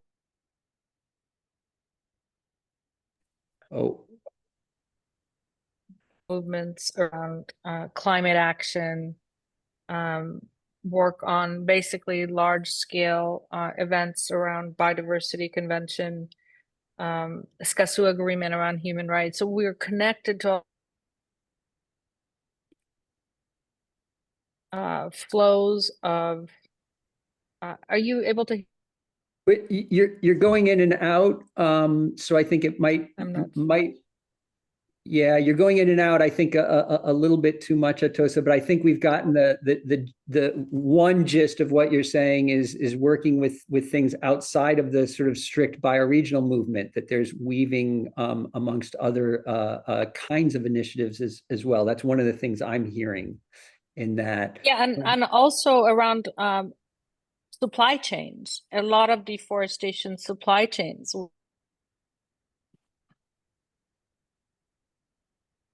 So we heard the supply chains, and we're dropping you again, Atossa. So I'm gonna pass it over to Nisha and then Susan for a brief answer on this. Thank you, Bill. Yeah, maybe Atossa could type up our answer so we could. I'm not able to fully hear it. I'm certain it's quite profound. Well, we are set up as an interesting group.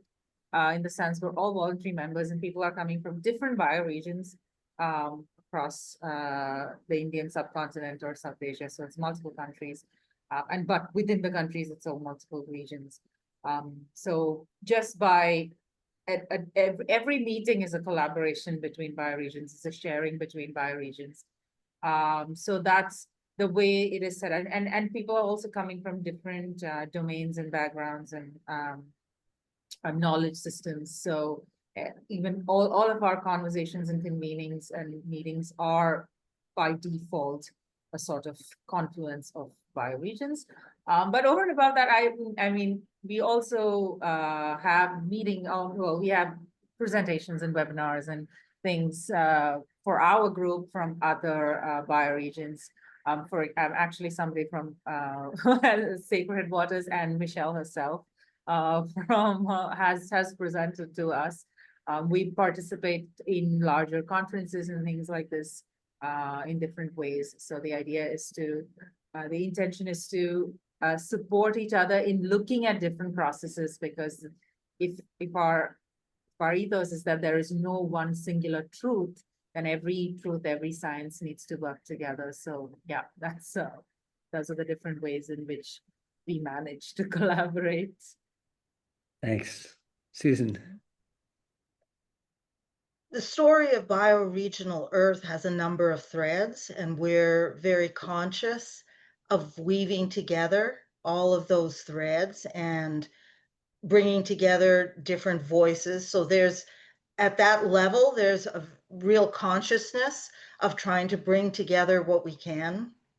I know that Bill, for example, you did one of the Bioregional Earth blog posts, and there was a consciousness between this conference and the recent learning journey of the Design School for Regenerating Earth and the work of r3.0 and weaving together all of those ideas and activities.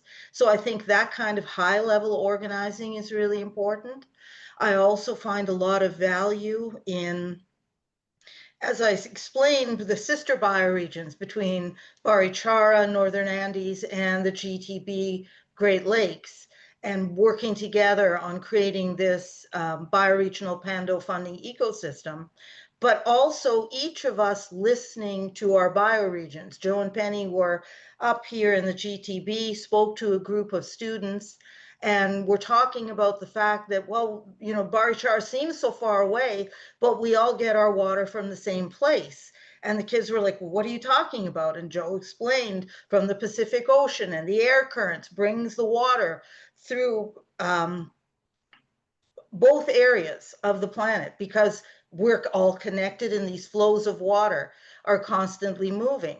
So having even people think about things like that and finding their reference point about where we live to Barichara, and even the kids here who take water, for example, seeing that in Barichara they ration water, is again a whole different way of thinking across bioregions and creating coherence at a bioregional scale and also a personal scale. Thank you, Susan. Oh, and we've lost Atosa again. So we're nearing the end of our time together, and I would just in summary here, or in conclusion, this kind of sharing productively and generatively across initiatives, even things like the South Asia Bioregionalism Working Group started from a Sangam, and Sangam is a term for confluence. And I didn't realize this when we at r3.0 embraced this model that our partner, and now what, Neil Davidson and Anna Billen and Equinox Collective had created. And there's a kind of, you know, natural coming together of these approaches, a kind of confluence of these approaches that again, going back to Joe and Penny's presentation, that if we sort of step back and allow that coherence to emerge as it does in nature, that we'll be, you know, perhaps better off. So there are a couple of questions that we would have maybe hoped to get to. I'll maybe voice those as a not that they would be answered, but for all of us to keep these questions in our mind as we take a transition that I'll name in a moment. So I'm just going to voice Joan Foe from the Five Rivers Sacred Headwaters in Ontario asked how to shift value in ROI, return on investment, to outcomes in the real world, benefits for the water, land, the well-being of all living beings. And then finally, Jesse Henshaw, this is one to really think on. Isn't the conflict so prevalent between societal borders the result of all economies being designed to regularly double in size? It appears that leaders are so often blind to what their growth goals conflict with. It should have been understood long ago, but it hasn't. And so her parting question was, does anyone have any idea why societies don't see the natural conflicts between their internal and external policies? So I'm going to leave us at that. Nisha, Susan, thank you so much. Thanks to Atosa, thanks to Michelle, thanks to Stan Smith. We'll hope to hear from him in the future. Thanks to Joe and Penny for getting us started, and Jelani for the invocation. And that brings us through our first section. We're going to end this session with a period of mindful movement. So Jennifer Diana Nucci is going to, as she's been doing for several years in our conference, help us to transition into our break and to hold on to some of what we've been exposed to through mindful movement. So Jennifer, over to you, please. Hello, everyone. A wonderful way to enter into this new moment is with a breath of gratitude. I welcome you to put your hands on your chest to begin. Maybe close your eyes. It's nice to stop looking at your screen and circle your spine around. So wherever you are, if you're holding a baby, I noticed someone's holding a baby out there. If you're lying down and you want to sit up, or you just want to even move while you're lying down, you're sitting down or you're standing, see if you can bring the sacred waters of your body into movement. And breathe into the expansive nature of your being. The swirling movement up and down your spine. You can allow your neck to start moving. Let your head begin to float around a bit. And notice what it's like to breathe in, like you're breathing with the trees. You're letting in the breeze of life. And you're exhaling all the way.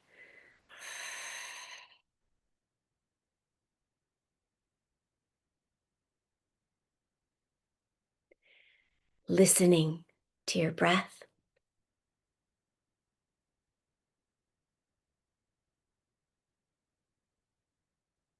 Quiet, expansive nature of your being in the present moment. We have this direct experience of the body. Go ahead and take your fingertips and actually massage your chest now. All these heart, lung, and kidney points in the chest. Keep moving, letting the waters of your body flow. Freeing your spine from sitting for long periods. Good.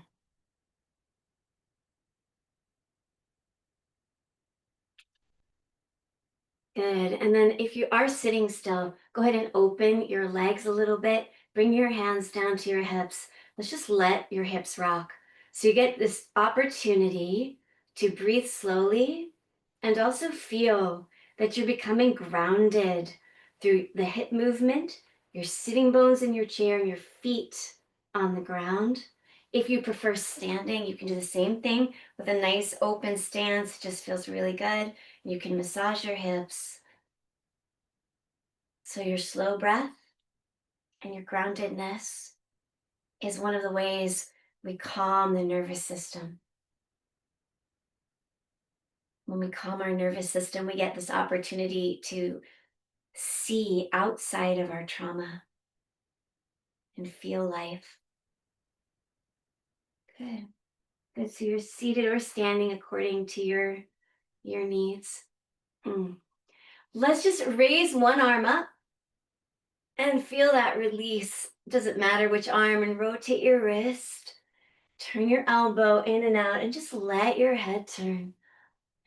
If you're standing, you can reach the other arm in the other direction and get that whole side body stretch. We get compressed by sitting still, and the body loves circulation. So you can roll through it forward and back a little bit, rotate both wrists. A deep, slow, quiet breath. Yeah. Bring your arm down and try raising the other arm. You can shake out the shoulders when you do that. And let out bigger exhales. So you're seated and raising an arm, or you're standing and pressing through both. One arm up, one arm down. Rotating the wrist, letting your head turn. The body loves circulation. Water loves movement and air. Get your side body to open up. We want to take care of your body, this beautiful vessel of your life. of life. And then come on back down with your arm. If you're seated and your legs are open, circle around in a really much bigger way, if you like, and see if you can get a bigger motion going. And if you're standing, you can do that in a big flowing way with a feeling of letting the arms go side to side and letting out the exhale of pent up stuff. We get full of pent up stuff. And let the shoulders move.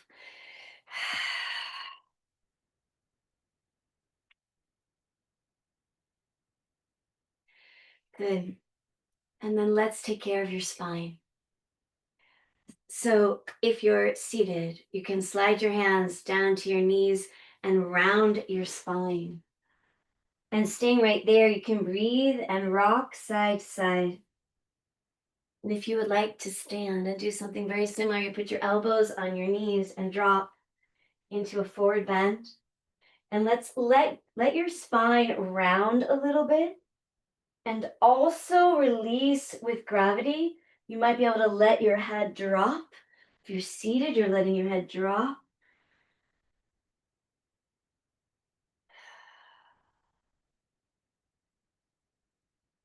In the ocean of your body, all the unknown even of your own being, and you're just breathing. Because as we learn and as we grow, we find out more about the direction we want to give our energy to. And there's so much learning here today. There's so much to take in. Another deep breath.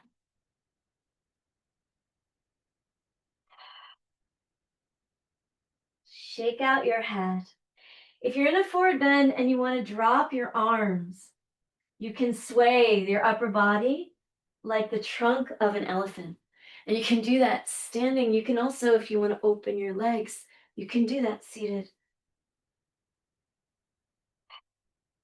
Keep pressing your feet into the ground.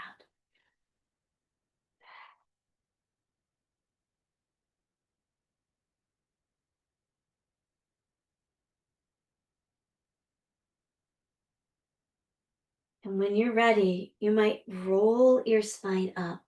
And this is very beautiful. To become aware of your spine, you roll your spine up. You can open your palms and close your eyes and go inward and feel your bones. Feel the alignment, the invitation. It's a soft invitation to align your bones and feel what it's like to sit in your posture of dignity with your heart lifted and your shoulders relaxed.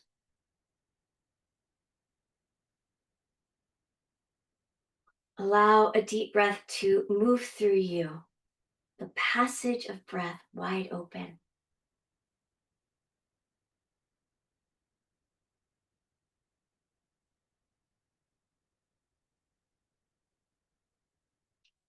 You're going to take hold of the back of your chair if you're seated and pull your rib cage forward and bring your shoulder blades together. And if you're standing, you can interlace fingers behind you and pull your arms back and open your chest. This you can sway if you're standing. You can go a little side to side. And if you're seated, you can draw slightly side to side. We're lifting the heart, opening your chest. And you're breathing into your body wisdom, the guidance of your body. You can trust your deep breath. You can build relational trust in the guidance of your body. Noticing how you feel. One more deep breath in and out.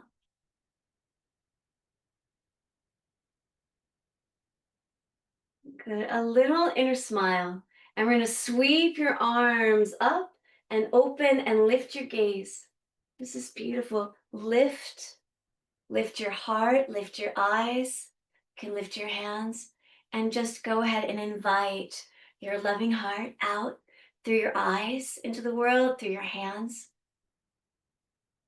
Your intentional healing force of your being into your eyes, into your hands. One more breath.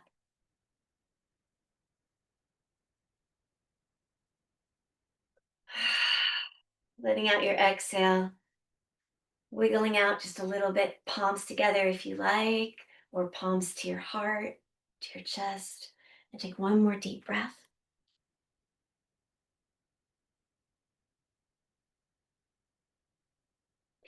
Feel that lift in your spine again.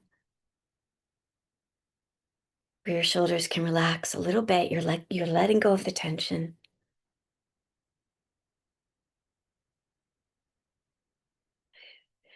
And then please take this deep breath into your break. Beautiful. Into your connections, into gratitude if you're eating, into your food. And just feeling all of our integrated selves together here. Thank you so much, everyone. So grateful to be with you.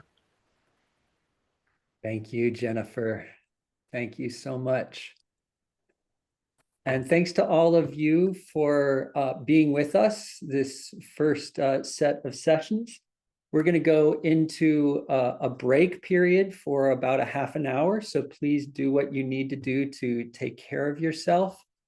I think we're going to stop the recording at this point or pause it so that we can pick it back up shortly.